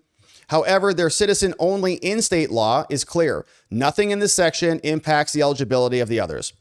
Similarly, also scholarships and financial assistance as well. New Jersey also rewards an illegal alien present in our nation with state-funded scholarships and financial assistance based on residence in New Jersey, while explicitly denying the same benefits to citizens who are not from New Jersey. They get America Premium Edition, America Plus Plus. Just break in here. You get everything you need. Since 2018, New Jersey has made illegal aliens eligible to apply for financial aid. Eligibility for this is based on the same residency requirements. Pursuant to its authority, this law makes them eligible for all of it. The secretary appointed by the governor is responsible for this, and they also administer scholarships and with grants and funds designed to help pay for college tuition. Similarly, tuition grant conditions eligibility on residents. The tuition aid grant is also established under New Jersey laws. Garden State scholarships are only available at eligible institutions of higher education, and they base it on residency. Now, unlike some of these other things, this is not codified in state statute, but they just put it into the budget. During the fall of 2025 and spring 2026, Garden State Guarantee is available to full-time students who are in their 3rd or 4th year at a senior college. This guarantee determines the amount of funding each student is eligible for based on AGI, and it can range from $0 to $65,000 in order to get that money. They allocated $84 million for this, and guess who's eligible for the $84 million? Illegal aliens. And I guess New Jerseyans are paying for that. Under New Jersey law, illegal aliens are eligible for other merit and need-based scholarships, once again, all on the basis of residency, not status at all. And they've got NJ Stars too. Same, another grant program. The CCOG also makes illegal aliens eligible for residence on the basis of residence. And they have the New Jersey Educational Opportunity Fund. Also rewards illegal aliens with financial assistance based on financial need, but they deny the same benefit to U.S. citizens who don't live there. Like, look at all these programs. We're getting totally hollowed out. The Constitution Supremacy Clause says you can't do that. Express preemption occurs when Congress passes the federal law. Federal laws preempt state laws, and yours have done that very clearly here. When the federal statute contains a preemption clause, the court does not indulge any presumption against preemption. And here, U.S. Code contains an express preemption clause. It directs, notwithstanding any other provision of law, an illegal alien shall not be eligible on the basis of residence in a state for any benefits unless those benefits go to all Americans. At least 3 courts have found express preemption occurs. And the U.S. District Court for Texas has also held that this federal law preempted Texas Education Code. In Texas, they also permitted illegal aliens to qualify for in-state tuition, even though out-of-staters don't get. Even in Texas, the court found that the federal law, U.S. Code, expressly preempts rules that denies the same benefits to out-of-staters. Similarly, in Oklahoma, gave them benefits. Here, this is all in conflict with New Jersey law. And unlike illegal aliens residing in New Jersey, U.S. citizens don't meet the requirements of any of their benefits. And so our law preempts theirs because you're not extending it to citizens from other states. So now you're being sued. This is a violation of the Supremacy Clause. This is a violation and it's preemption of all of these New Jersey statutes. This one's 18A 6244, 18A 71B21. Same thing here, 9A 5.5-3.1, and another one. New Jersey Code, New Jersey Code, New Jersey Code, all preempted by federal law. And so we're asking now in the District of New Jersey, enter a judgment invalidating those laws. They violate the Supremacy Clause. They give benefits to illegals that are not available to American citizens. They are therefore unconstitutional and invalid. And so this court should enter a judgment declaring that they're all invalid and give us attorney's fees for having to bring this ridiculous action. Signed by Stanley Woodward, the Civil Division, and this guy, Sean Skedzulowski. Pretty sure I nailed that. U.S. DOJ, counsel to the Assistant Attorney General, Civil Division out there in New Jersey. And this is one state amongst many that does this type of nonsense. And we're happy to see this now coming under additional scrutiny with the Civil Rights Division, bringing lawsuits under Stanley Woodward, Harmeet, Dhillon, and the others. Now, we'll see what the judges do here, because, of course, we know they bend themselves over backwards for illegal aliens and give them every single benefit of the justice system, even though they didn't give our justice system or our sovereignty or our laws a whit of any deference. They just came over illegally because they're, poor migrants and they needed to. And they, can't be a bigot. So you have to let them in and make sure they get extra benefits. They get extra food, extra healthcare, extra educational benefits, extra lawyers, whatever they want.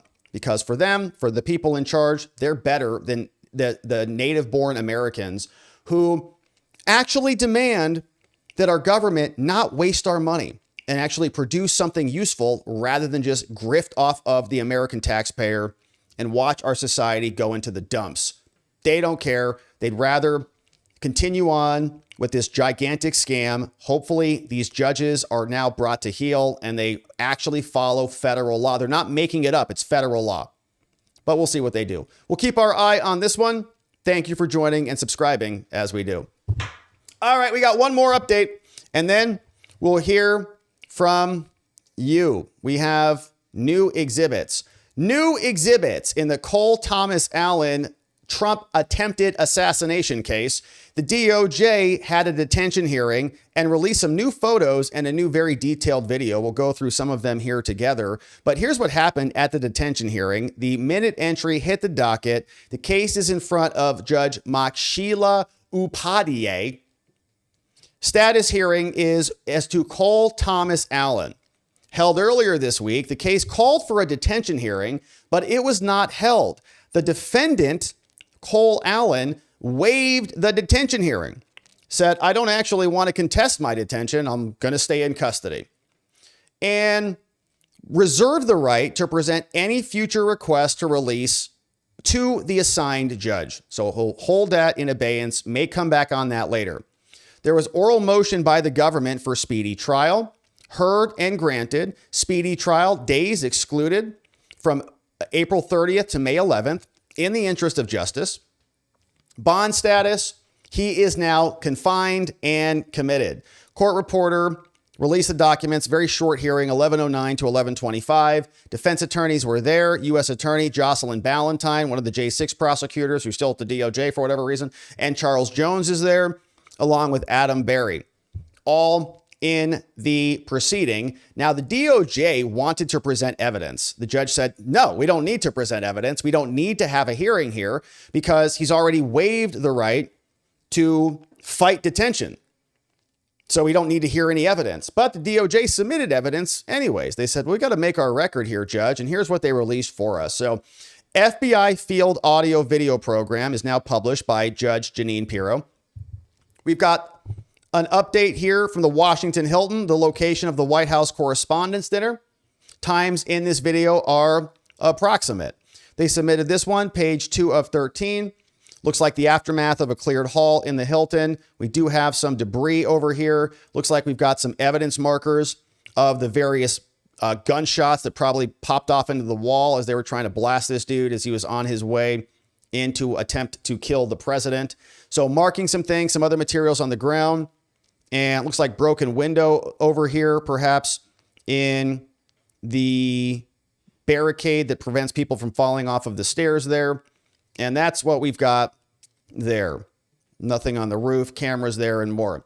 In the additional pictures, you see the shotgun laying there on the ground just beneath the stairs, marked with an evidence marker number 14 there. We've got a close-up of that right here with a measuring cue and not many more details there. I think we've seen some of these firearms printed and released before. We've got some ammo, some shotgun shells laid out in exhibits 14C, 14B.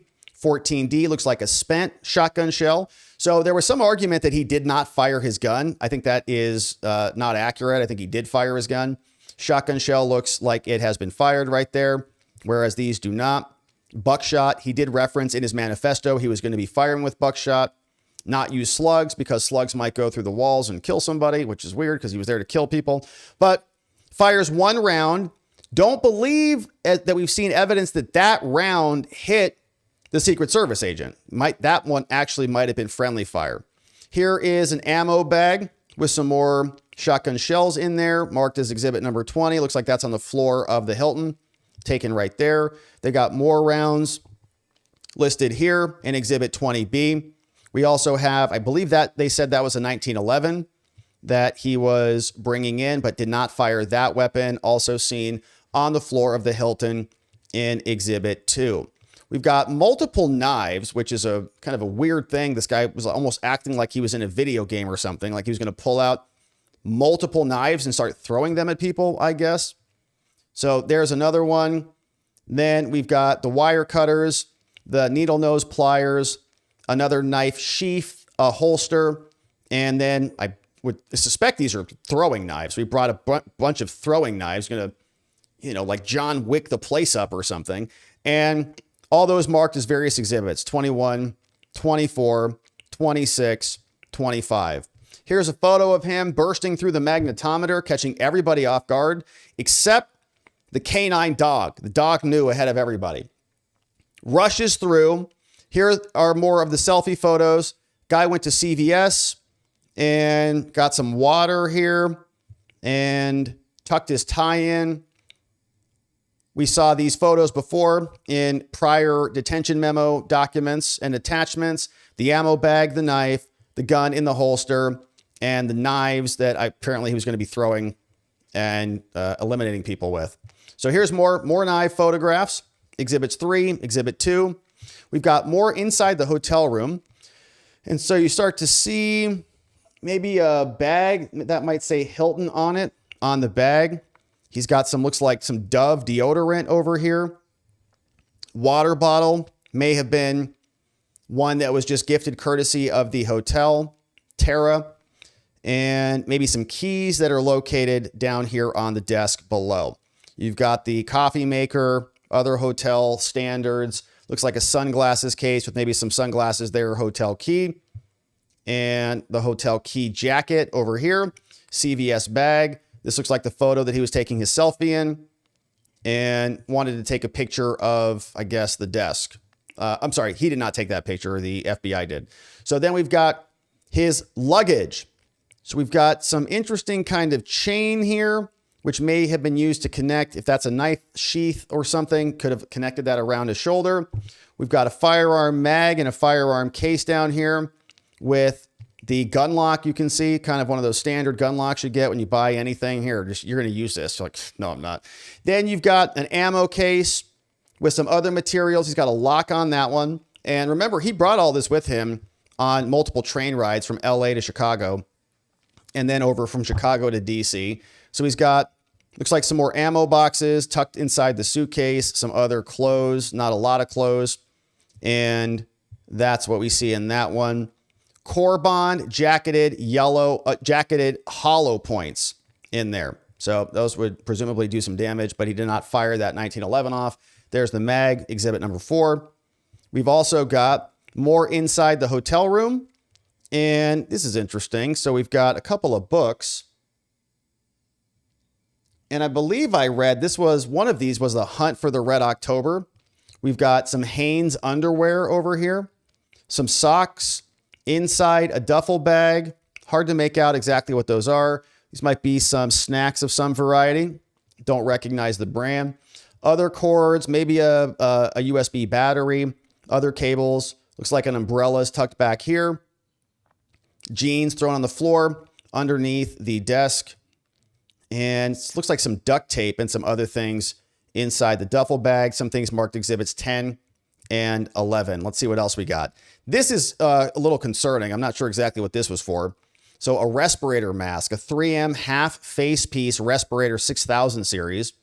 Not sure if he was thinking he was going to release some other chemical or do something that would require him to have goggles and a respirator if he's not it's not COVID anymore. I don't think he's worried about catching COVID. So is he going to launch some other chemical attack and need this in order to make his way through? Some sort of smoke deterrent or something? Obviously that did not happen, but it looks like he may have been preparing for that. Inside the duffel bag, we've got more of the duct tape. They pulled out some of the other items, marked the duct tape down. Still don't know what kind of snacks those are. Butter lovers something. Butter lovers popcorn, maybe? All right. So here's a picture of the duct tape inside the duffel bag. We've got some other materials inside the duffel bag. Looks like some more tape and some other items marked as exhibit number 13. And then inside this other photograph by the bed, some red tape and some other materials. Maybe this is a wrapper of something, and his clothes ducked down by the bed. Looks like the gun case makes another appearance over here. FBI agent taking photos. So that's what we've got. And that all was submitted to the court as another exhibit in support of his detention. Of course, the judge said we don't even need to argue about detention. He will be detained. And tear gas, great comment from Jack. Maybe he was prepared in case they launched tear gas. He could put that on. Don't know that he had that on his person, though. So not sure exactly what that was about. But Judge Janine said today, we are releasing video already provided to the district court showing Cole Allen shoot a U.S. Secret Service officer during his attempt to assassinate the president at the White House Correspondents' Dinner. There is no evidence the shooting was the result of friendly fire. So correction on that. The video also shows Allen casing the area in the Hilton Hotel the day before the attack. My office, along with the FBI, will continue this extensive investigation to bring Cole Allen to justice. And here's the video and some interesting things going on here. No audio, so we'll just kind of narrate through it. But at the hotel, April 24th, 2026, approximately 8:59 p.m. Empty hallway. Here comes the Trump attacker walking down the hall. Doesn't look like he's carrying much of anything. Looking around, case in the joint. Looking at that set of doors. Makes a hand gesture. That looks interesting. Maybe I'll come through there. Camera 9, this is Friday, the 24th. Pulls out the hotel key. Going to go into the gym. Inserts the key. Doesn't work. Hate when that happens. You've got the gym clerk who's over there on the right-hand side of the screen, who's waiting for him to come in. She's just poking around, gets the door to work, puts the key back into the wallet, as we see right there. Looks around the gym. Doesn't look like a very active weightlifter or exerciser, although he could sprint. So maybe he's looking for a treadmill to kind of loosen up the hamstrings. Talks to the clerk. Don't know what he says. Probably not. I'm going to attack this place tomorrow. Goes over to her. Shakes his hands. Makes his way out of frame. Playback speed is now increased to 300%, courtesy of the video. Somebody's over here on the elliptical, getting after it. Good for them. Then he walks back around through the gym. Doesn't even touch the weights at all. Not even a single bicep rep, which is really reprehensive. Always, always at least get one in. If you walk by a set of dumbbells, you have to at least get one set in. It's mandatory. It's part of the code. So he's now poking around the backside of the gym, maybe looking for an exit. Trying to scope it out. Can I maybe run through here? Door is locked. I got to pull out my key card. Maybe I could break through the window. Maybe there's an exit out the back. Then he leaves, And that's his gym time. Now we're back into the hallway. So walks back down from where he came. So he's specifically going to the gym. Didn't work out. So obviously, he's, sometimes you just poke around and I wonder where this is. He's probably, though, looking for an exit or something tactical that he can use. Walking with an interesting swagger, with some of that backhand swagger. Hands going way far back. Maybe like he's unconcerned. 3 minutes pass, approximately, narrator says. Then that's somebody else. Is that him? Yeah, okay, that's somebody else. Looks like somebody in a hotel outfit who's checking doors. Checked one door.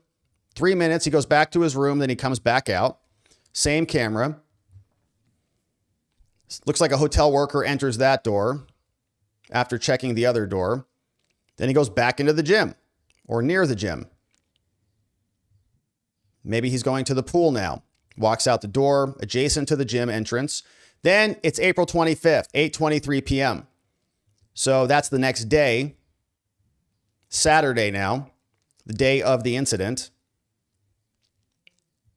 And he leaves that door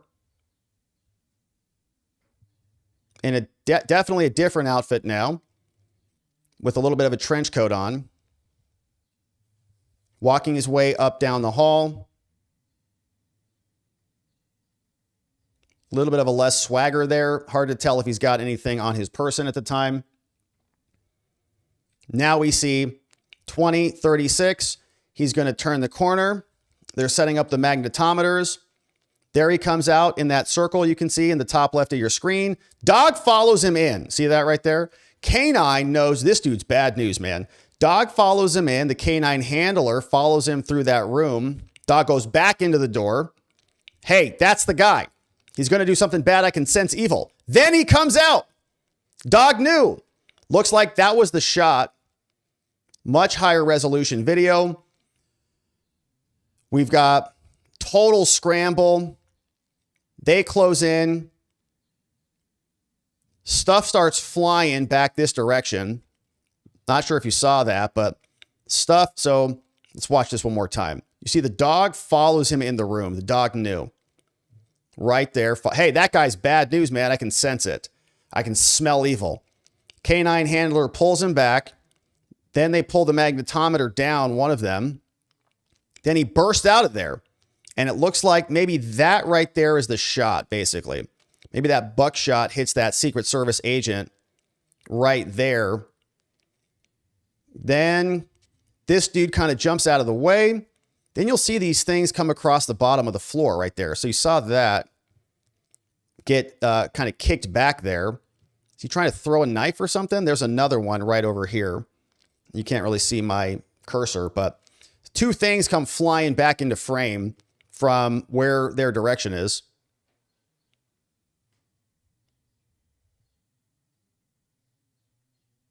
Not sure what those are. Playback now 35% decreased. Taking down the magnetometers. He just runs right through it. 35%. He's going to jump out of that door.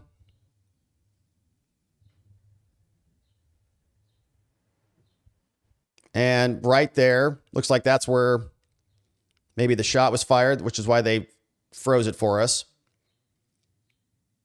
Shot off, another one. Shot off again, another one. He comes barreling through. And then two things slide across the ground. You can see those. Kind of hard to see because they blend in with the pattern on the floor. Right there and right there. Bunch of people come in. They heard the guns go off. And so that's what we got. So, man, it's a miracle that no one died in this thing. Especially him with all these cops with their guns drawn, firing off. So amazing. So anyways, that's what they released. Now he has not been released. Obviously he's going to continue to be detained, and we're going to keep our eye on this case. Those are the updates that we've got. The exhibits were submitted by the DOJ.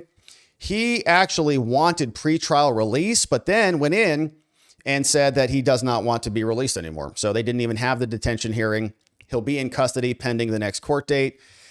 And so we're going to keep our eye on this one. Fortunately, no one was killed, and we'll learn a lot more about who this guy is and what was really going on. We read his manifesto, but we'll hopefully learn more about maybe others who were prompting him into doing these things if there's evidence of that. But we'll keep our eye on this one, my friends. Thank you for subscribing and joining as we do.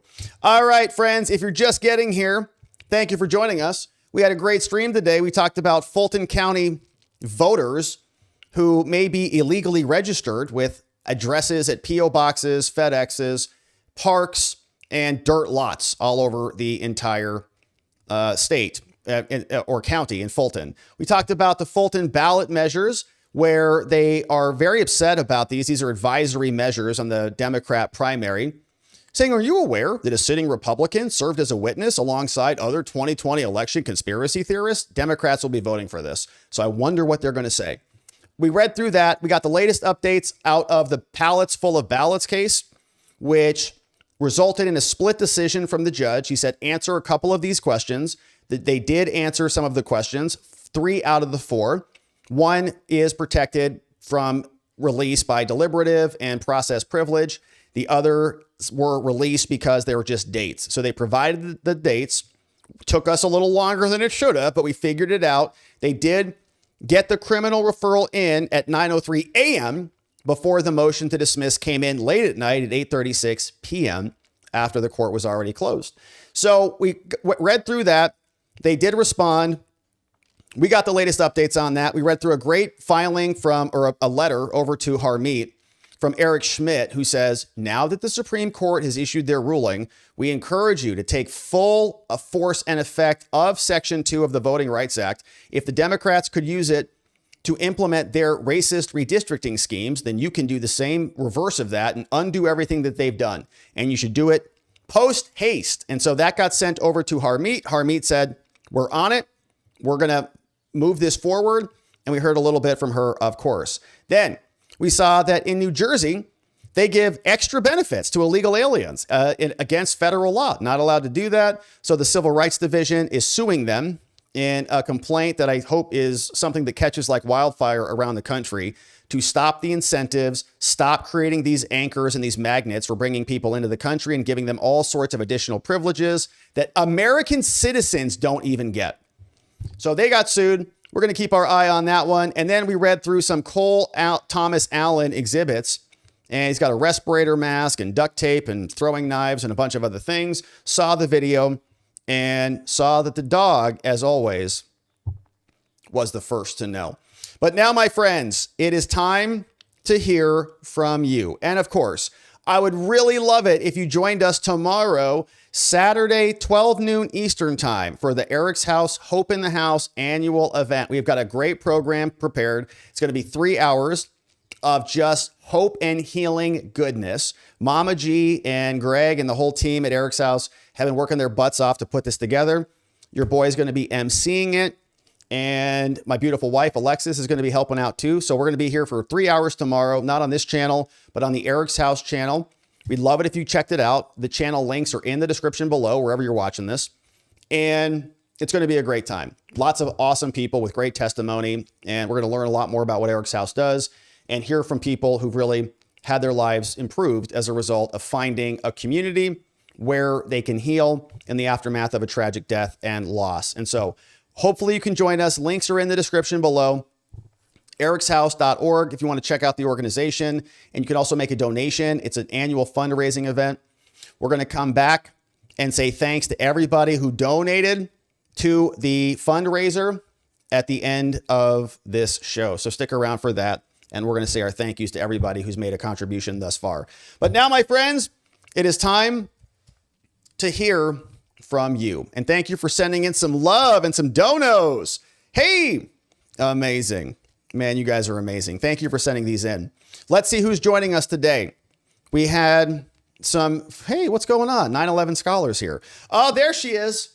It's Big Fani, the biggest Fani in Georgia. This is a real photo. This is not AI. It's not a meme.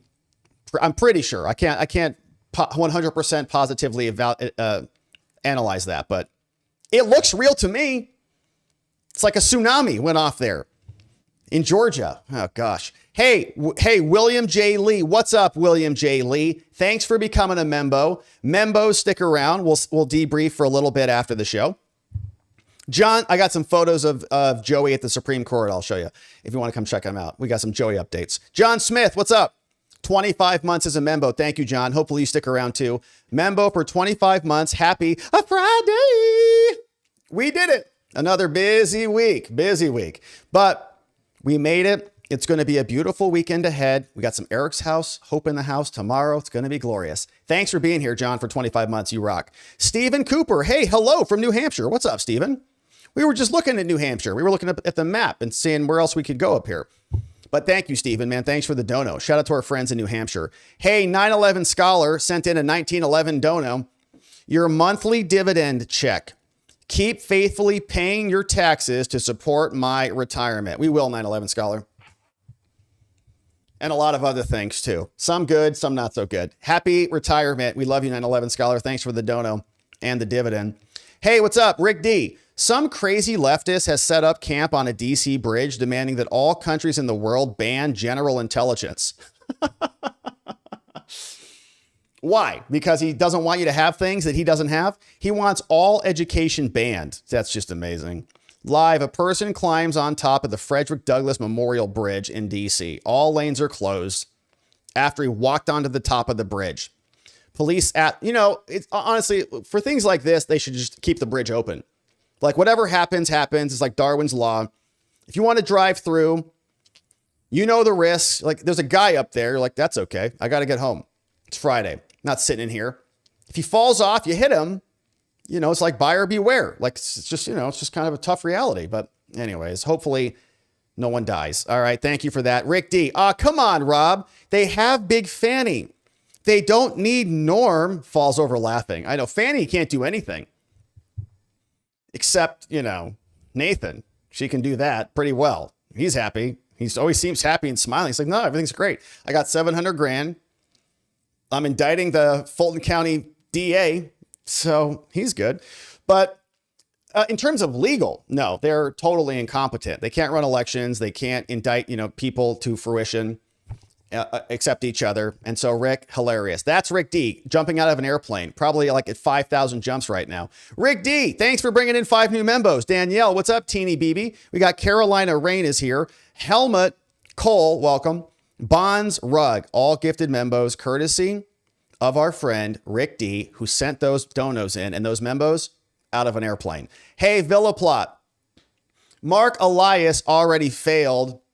Says court rejects an attempt to force Louisiana to hold elections under the now unconstitutional map. Let's go. AG Attorney General Liz Murill. Amazing news. Thank you for that one, Villa Plot.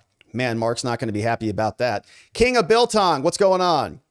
Hey, try our selection of Peri Peri Biltong.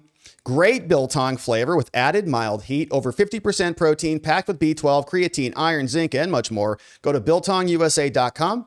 Code Robert for 10% off. Thank you, King of Biltong.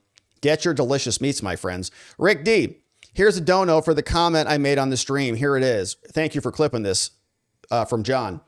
Rob, saw a story from Steve Lehto last week, Lehto's Law on YouTube, where Michigan is canceling the registration of cars that Michigan residents are letting their kids use out of state for college and telling them they have to register and insure the cars in the state the kids are attending.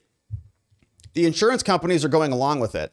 The kids have to pay out-of-state tuition, but Michigan and insurance companies are making the car be plated, registered, and insured, even though the car owner does not live in the state. It is being used as an out-of-state student. Man, that's interesting. Yeah, I don't know how a lot of states do this, but I think, I think some states do make you do that, but there are exceptions, right? Like if you move to a state, like I moved to DC, I got to register my car here. Even if I intend to move back to Arizona.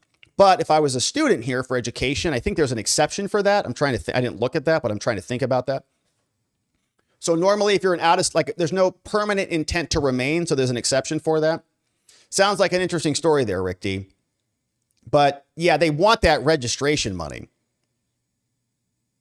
right? You want them to register in your state so that you get that sweet, sweet registration cash. Colt 45 podcast. What's up, Colt 45? Thanks for rating the show. We're grateful for you. Shout out to our Colt 45 friends who joined us today. Hopefully you stick around. Larry, looks like the Secret Service needs to spend more time at the range. Well, apparently nobody hit him. So lots of bullets went off, but nobody hit him. So I think you might be right. Rick D, he isn't casing, he is planning. He is looking for potential ingress and egress points. He's setting the floor plan in his mind. This is calculated. Isn't that what casing is? I guess I got to refresh my recollection on casing the joint. But that's kind of what I thought. You're looking for, like, you're plotting to conduct the burglary. You're casing the joint. But I'll take your definition there, Rick D.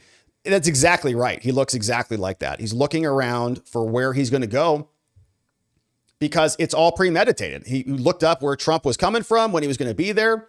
He got on the train in order to meet him there in advance and plot his plot. Hey, 9/11 Scholar. Whoa! 9/11 Scholar, look at this giant dono from you.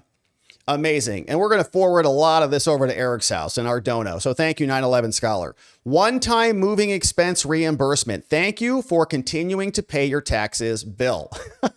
Thank you, Bill. Thank you, Bill.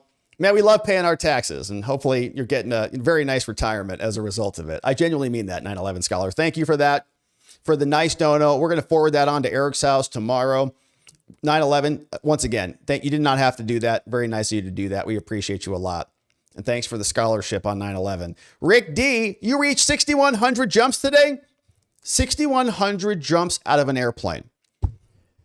Have you done 6,100 of anything? He did 6,100 jumps out of an airplane today. Congratulations, Rick D. Probably sent that out of an airplane as well. Rick, you're the man. Thank you for sending those in. Let's see what we've got over from the Eric's House fundraiser, my friends. Amazing. The links are in the description below. If you'd like to get one of these in, we would really appreciate it. Let's see who's here. All right, so we're going to read through some of these. Oh my gosh, we just got a big fat dono came in. And honestly, Guy, thank you so much for these. You guys are just amazing. All going to Eric's house. I don't see any of it. Of course, it's a nonprofit. It's all tax deductible, so keep your receipts. And Matthew Berg. No, this is not from, this is us. Hey, Natalie, thank you for this. Let's see. Let's see if I can figure out what the heck I'm doing over here. And see if we... Okay, Anonymous made a donation. I want to make sure that we get everybody. Man, we are doing so well. Look at this. Eric's house, shout out. 25% of our goal, baby. Let's go. All right, so Anonymous just made a donation. Thank you so much, Anonymous. You're amazing. Matthew Berg got a donation. So that's over for Matthew. Hey, thank you, Matthew's amazing. He got a dono from Moshi. They're probably not here. Natalie Ray. Natalie Ray just had a little baby. She's now a grandma, maybe again. But Natalie, thank you for the nice dono. God bless. I am extremely honored to donate to your amazing organization. Natalie, thank you so much. It's an honor to have you as part of our community. You're just amazing. Kevin Patterson made a donation. Hey, Rob got a donation over here. Thank you, Kevin. We got this one from Viva MAGA. Man, hey, thank you, Viva MAGA. That is a nice dono. Thank you so much for this. All going to Eric's house for hope and healing for people who've lost a loved one. I love supporting Eric's house as it is a great cause and very much needed. Keep up the great work. And you know, my mom is going to be giving you a call, Jay Lessa, and everybody who's donating. She's very appreciative of the Watcher fam. So hopefully you guys can connect as well. Viva MAGA. Very nice dono. Thank you so much. You're amazing. And thank you for the nice gift too. Why didn't that click? All right, there it is. Mizzy M. Thank you, Mizzy M. Says here, thanks for all you do to bring truth to the world. Mizzy, thank you so much. You're incredible. And we appreciate you sharing that one and sending in some love. Mark Werber shared this one. about 5 hours ago. Thanks to all Eric's House for the invaluable service they provide. And a special thanks to April Boyden in the house. Man, thank you for that. That was over Mark Weber in honor of Sam Werber. Mark Werber in honor of Sam Werber. Man, look at this love coming in. We've got Dottie and Dave made a very nice donation, sending hugs. Thank you, Dottie and Dave. You guys rock. The Rubos are here with a beautiful comment. Dottie and Dave, no honoree on that one, but thank you, Dottie and Dave. Thank you. Sending hugs. We love you. Sending hugs back to you. The Rubos are here. The Lord bless you and keep you. The Lord make his face shine on you and be gracious to you. The Lord turn his face towards you and give you peace. Number 624 through 26, courtesy of the Rubos. And they're over at rubosaltshop.com. Rubos, thank you for that. And that's in honor of Robert Rubo. Man, shout out to Robert Rubo. And shout out to the Rubos. Man, we appreciate you guys. The Rubos are amazing. They've got the best salt you've ever had in your life at rubosaltshop.com. Deborah, hey, in loving memory of my brother and from another mother, Rob, thank you, Deborah, was a beautiful soul that couldn't take the pain any longer. Miss his light in my life, from Deborah. Deborah, why? It's like sometimes these click, but sometimes they don't. Thank you, Deborah, for sending that in. $125 donation in memory of my brother from another mother, Rob, was a beautiful soul that couldn't take the pain any longer. Miss his light in my life. We miss him too. Yeah, we miss him too. Deborah, thank you for that. Anonymous made a donation in memory of my brother, Eric. Shout out. Marianne, glad to offer some support. Best from Tom Foley. Man, thank you, Tom. My brother, Eric, we lost him in 2016 from a suicide/overdose. Horrific situation to go through. And so Eric's House was birthed in the aftermath of that. We're trying to pay it forward. And thank you guys for making that possible. Hey, Jerry Speds, in honor of Heather Richards. Thank you very much, Jerry. Seems like a great fundraiser. Keep up the great work, man. Thank you, Jerry. You're making that possible. And your boys just here. It's really the people at Eric's House who do it. They've got men's groups. Anytime you have a tremendous loss, there's a kind of a triage team that comes and helps you through it, because it can be very, very overwhelming in the middle of your grief. Very difficult time to be in. So Rebecca, thank you, Rebecca. Hey, so very grateful for all the good deeds you do. Man, thank you, Rebecca. Rebecca Day in the house. Thank you for the very nice dono, Rebecca. Grateful of you to show up and support the cause. Anonymous made a donation. Thank you for all of the support and hope you give to those who are suffering from their losses. Anonymous, you know who you are. Thank you for the support. Hey, Anna Williams. Anna, thank you very much. Anna Williams in the house with a donation. Great to have you. Thank you so much, Anna Williams, for coming on over and sending us some love for Eric's House. Another one from Watcher member 2 Sun for Fun. Your boy got a lot of sun out there over this past week too there, 2 Sun for Fun. Thank you for the dono and for supporting Eric's House. You are amazing. Watcher member 2 Sun for Fun. We love you, 2 Sun for Fun. Hey, Pookie's Ma, Beverly. What's up, Pookie's Ma? Great to see you. Hey, I want to thank Rob for providing such an amazing community that's wholesome while still illuminating the corruption. I want to thank Mama G, she's the hero here, for her dedication to such an incredible and important cause. The work you do is beautiful. Also, thank you for sharing your dynamic and magnetic son. Well, that's really nice. Rob, with all of us. He's a huge part of my day, and I'm so appreciative of his enthusiastically positive spirit. Man, Pookie's Ma, such a nice comment. You know, I have to thank you for that, honestly. It's a very symbiotic thing that happens here. And there it goes. It's a very symbiotic thing that happens here. Even when I'm having an off day or a bad day, I get to come hang out with you guys, and it's just a great time together. I feel like we're all values aligned. We get to share some energy together. We get to share some space together and hopefully create a broader impact than any one of us could do alone. So Pookie's Ma, Beverly, you rock. Thank you for the great comment. Thank you for the nice dono and for supporting Eric's House. Yelena Ruzin in the house, sending in some love. Thank you, Yelena Ruzin in the house with a donation to Eric's House. We got Jack Mintz with a donation, man. Jack, in honor of PTSD. Huge. Thank you, Jack. And we appreciate the very nice donation, Jack. Thank you for sending that in. We got Robert, also got one. That's your boy here from Brad Thorne. Brad, if you're out there, Brad Thorne in the house. Thank you for supporting Eric's house. We love you. We appreciate you. It's going to go to the best people. Hey, another one from Trinity in honor of Kevin. One love, baby boy. From Trinity in honor of Kevin. And I don't know how many times I can click these, but sometimes they just don't want to turn. But hey, Trinity, thank you so much. We pray for Kevin. We'll be reunited again, but not yet. We got a donation from Anonymous in honor of Brent Collins. So prayers up for Brent Collins and his family. Giving in honor of my husband that took his life in 2018 after a severe work injury. I'm so sorry, Anonymous. I'm very sorry for the loss of your brother. May he rest in peace. Great way to honor his life by organizing this much needed organization. My thoughts and prayers to you all. Man, Anonymous, thank you. Prayers up for your husband. May he rest in peace. May God watch over him and all of our loved ones up there. They're all hanging out together, you know. I know my brother's looking down on me. He's like, look at that little earthling down there with all of those worldly trials and tribulations. Life's good in heaven. So Brent Collins, we pray for you. Anonymous, thank you for the support of Eric's house and for dropping by our fundraiser. Hey, NS, thank you, NS, for the donation and the citation to Romans. Let's take a look at what this one is.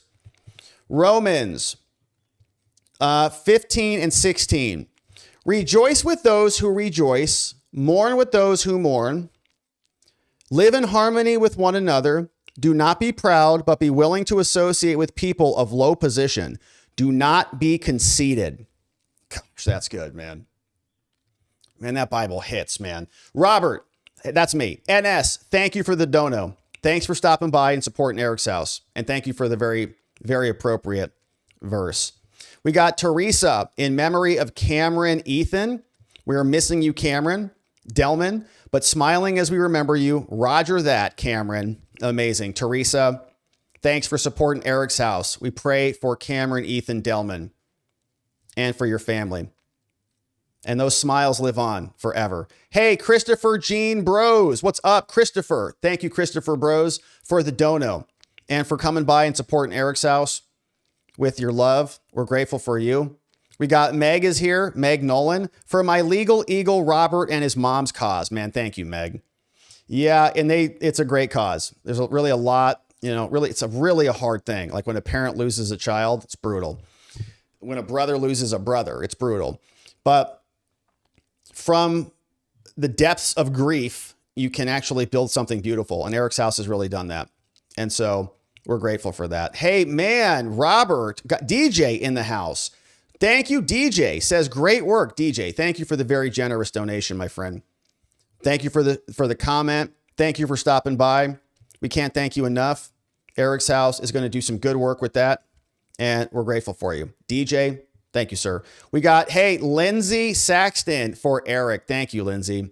That's my bro. May he rest in peace. He's up there with many of our other loved ones. Lindsay Saxton, thank you so much for the dono and for supporting Eric's house. We got Nicole Jennings. Oh, man, Nicole. I lost my sister to suicide 15 years ago. Time helps, but the pain never goes away. More than anything, I am sending money because my son is a recovering heroin addict. Man. And my heart breaks for the ones that didn't make it through. Yeah, that's what got my brother. So prayers up for your son. Very sorry about your sister. Prayers up for your son. Just want to give, even though it's not much, I want to help others. Thanks for taking this tragedy and turning it into something good. Yeah, and every donation is just so, just coming by and leaving a comment, just, having a moment of awareness about the fact this is happening all over our country, unfortunately, is very meaningful. So Nicole, thank you so much. Whether it's, any amount, we're just grateful. Nicole, prayers for your boy. We hope he can find recovery. Your boy here is a 12-stepper. So if your son wants to hop on a call, I'm happy to do that. And I genuinely mean that. It's part of my 12-step. So happy to do that, Nicole Jennings. Please let me know if you'd like to reach out and connect. He may not be in the right mindset for that, but If he is, we're here. Hey, thank you, Vicky Lynn Carey, in memory of Alberta Gearhart. Prayers up for Alberta Gearhart up in heaven, looking down upon us all. Vicky, thank you so much for sending in some love. Thank you for the ministry of hope that you provide. God's blessings upon you. Vicky, thank you. Right back to you and your family. Prayers up for Alberta. May she rest in peace. We'll be reunited again, but not quite yet. Hey, Richard Lay. Thank you, Richard, for the nice dono in the house. That was about 3 days ago. And grateful to have you, Richard. Thank you for sending that one in. We got Anonymous. Man, another Anonymous. Thank you, Anonymous. In memory of Eric, with love to Rob, Alexis, and Mama G. Anonymous. Thank you. I don't even know who that is, but thank you, Anonymous. And thanks for shouting out my beautiful wife and my amazing mama in the house. Hey, John. John in the house. John McGarvey. First, send in a dono. John. Very, very John. Thank you, John, for the dono. Thanks for modding the fort for us. Down the fort for us. And keeping things nice and orderly, and always supporting Eric's house, John. Hopefully we can see you tomorrow too. We got this one from Catherine and Bill. Man, in loving memory of Garrett Zato, from Catherine and Bill. Shout out. Thank you, Catherine and Bill. We pray for Garrett Zato in the house and love the fact that you stopped by. We got Mary. I want to make sure that we get our friends who donated to our team, and hopefully we're not skipping anybody. But that was 8 days ago. I feel like there was one or two that we are definitely missing. And because we just started this thing not too long ago. So let me see where those went. There was a very big dono that I definitely want to make sure that we got. But where, oh, where is that? All right. Not seeing that exactly.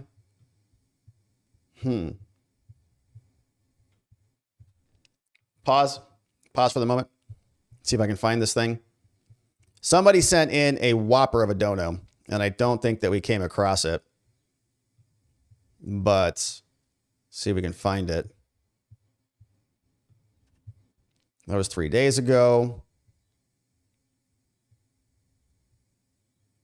8 days ago. Man, I'm not seeing it. All right, so we're going to have to absolutely find that and then come back and say our thank yous to that. But friends, these were very, very generous. We're super grateful for it. As I said, ericshouse.org if you want to learn more about the organization and see exactly what is done there and how they help people through these very difficult times. And I'm trying to see, I can't really filter these things out. But Rick D. Oh, man, I did not know this, Rick. Mock Schnell. Man, I did not. Man. Wow. All right. So, wow, I did not know that, Rick. Hey, thank you for everything you do, says Don. You help to help so many. Man, Don, thank you for that. Thank you for being here. Thanks for coming in here and dropping this off. Don, we're grateful for you. Thank you for the dono and for saying hello, supporting Eric's house. Mock Schnell. Oh, my goodness. Mock Schnell. A nice dono from Mock Schnell, who must be doing well in the markets. Thank you, Mock Schnell. We're grateful for you. Thanks for swinging by. Thanks for dropping that off for Eric's house. Grateful for you and for all of your membos that you bring in constantly. Thank you, Mock Schnell. Hey, we also had this one from Rick D from an airplane. Says, in honor of my oldest son who died in a rock climbing accident. Rick, man, I did not know that, brother. I'm so sorry for your son. He's up there hanging out with my bro. But Rick, we get to know you a little bit more, every year. Since Rick's like Command Sergeant Major, helps young women as a mentor whose moms are not very nice to them, is like a pool table referee extraordinaire. And all of that in spite of a terrible tragedy in his life. So, Rick, you're the man, brother. And we pray for your son, Brian Donner. He's up in heaven with our friends. I think this is Rick D, right? And with my brother and our friends. Rick, thank you so much, my man. Thanks for supporting us. Anonymous with a donation. Man, Anonymous, thank you. And there was another really big one. I don't know where it went. But We're going to find it.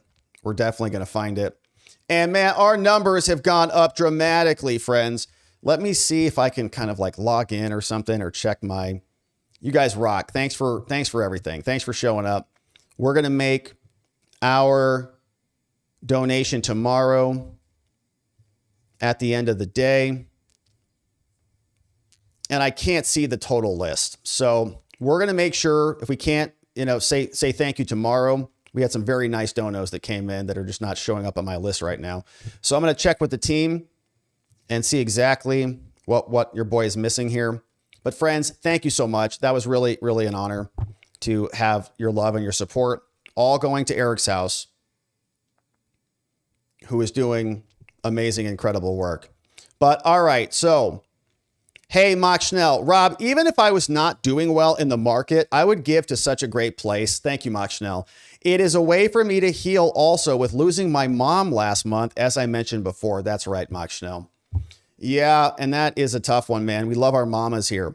So, Mock, hopefully you're doing okay. I know this is one of those things that you can never, ultimately heal from, but we're glad you're here so that people can send some prayer your way, send some love your way, because it's about connection, right? The opposite of addiction in whatever it is, if you're addicted to your grief, if you're suffering, if you're in pain, is connection.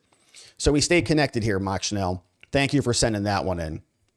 And Rob, you have a long-term listener, says Bill Tong, called Jody, who runs OTR Smokehouse. Please can everyone check them out at otrsmokehouse.com. That's from Bill Tong. That sounds like a good place, man. We love smokehouses. Hey, Jim Tells You is also going to be streaming tonight. Amazing. Jim, have a great stream. We'll forward some folks over after our members only stream and send them your way. But my friends, once again, thank you so much for sending those in. I'm going to make sure we have a full, thorough list. If we missed anybody on this stream, we're going to come back on Monday and make sure we say thank you to our friends who've sent some love and some donos in, because we got some really nice ones when we first launched this a couple of days ago. But all right, so friends, we'll pause here. Membo, stick around. We're going to have a little bit of a debrief and after party session. Hopefully you can join us for just a few minutes until we have to feed Joey. I think it's pizza night tonight. Neuro D, join the watchers on Locals for morning Membo streams and the best meme smiths on the interwebs. And I think we're going to plan on doing a Membo stream tomorrow, right before the Eric's House event. So if you're a Membo, come join us. We're going to be over there and make sure that our interview setup is working. We'll, of course, cover some news and say what's up. But come and join us. I think my beautiful wife will come and join us tomorrow morning. If you want to meet her and ask her any questions, I'm sure she'll be happy to answer those. Hey, Rick D. Yeah, everyone remember the virtual event tomorrow. Please be there, even if you can't support monetarily. Thank you, Rick, for that. Yeah, and it would mean a lot to the organization if you're there. Like if you're not doing anything else and you just want to come check out an awesome community, they'll be there. It's great. It's a really great event. They put a lot of work into this. They've got testimonials. They've got stories. It's a little sad, but it's also very hopeful. You get to see people and kind of how their lives get transformed. And so you don't want people to suffer. We want people to help. We want people to heal, to help people and to heal. And that's exactly what Eric's House does. So, all right, friends, we'll pause here for the night. Thank you, Neuro D, for sharing the Locals link. We'll have a members only after party. If you want to come and join us, YouTube, just hang tight. It will auto-magically transfer you over. Locals, same thing for you. Hang tight. As soon as the song ends, we'll come back. But my friends, it's been a beautiful and a lovely stream. Happy Friday. Hopefully your week was amazing. You accomplished every single thing you set your mind to. And if not, that's okay. We've got Monday. It'll still be there. Don't worry about it. But until we are back here, hopefully you join us tomorrow. The link for Eric's House is in the description. So check out their YouTube channel or check it out on Give Butter. We'll be live 12 noon Eastern time, which is 9 a.m. Pacific time. We're going to have a great stream together. You're going to hear from my mama, going to hear from me, going to hear from my beautiful wife, going to hear from Greg, going to hear from maybe even Joey will pop down. I don't know. Sometimes he doesn't like these topics too much, but we'll see. Sometimes he'll make an appearance. But we have a great stream planned for tomorrow, so hopefully you can come and join us. Membos will, I think, plan on being live a little bit early, maybe 9 a.m. Eastern time, so like 6 a.m. Pacific time. And we'll do whatever Saturday has in store for us. But it's a lovely Friday, my friends. Hopefully this weekend is amazing. You unplug, relax, recover, restore, rejuvenate, and return on Monday because we're coming back here to get into it again. Big thank yous to our amazing mods and meme smiths. Donut Mind Me. We got Muffin Rando. What's up to John? Carrie B, K Bean in the house, Neuro D, Janik, Dog Digger, Geegum Geegum, Elliot, Just Rhonda, keeping things nice and orderly around here. And friends, we'll pause here for the evening. I hope you sleep very well, relax, rejuvenate, and return on Monday because we're getting into it again. And in order to do that appropriately, we are going to need to see you right back here so that together, with your help, we can shine that big, beautiful spotlight of accountability and transparency down upon our system with the hope of finding justice. Membo, see you in a few minutes. Otherwise, my friends, make it a great weekend. We'll see you right back here on Monday. Bye-bye.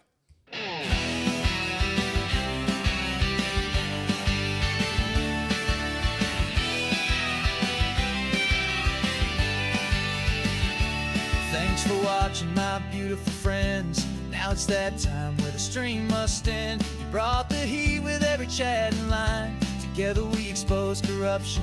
One more time we dove in the truth where the media hides. Lit up the lies with receipts on all sides. The fight isn't over, but we made them sweat. We ain't done yet, no, not just yet. Because together we are watching the watchers. Truth on our side. Watching the watchers. We won't be denied. Watching the watchers. Eyes open wide. Fighting for freedom with nothing to hide.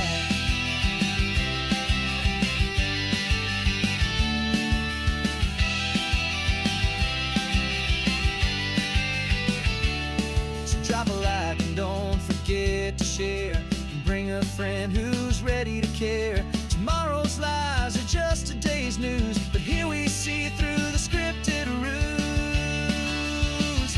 Together we are watching the watchers shine in the light.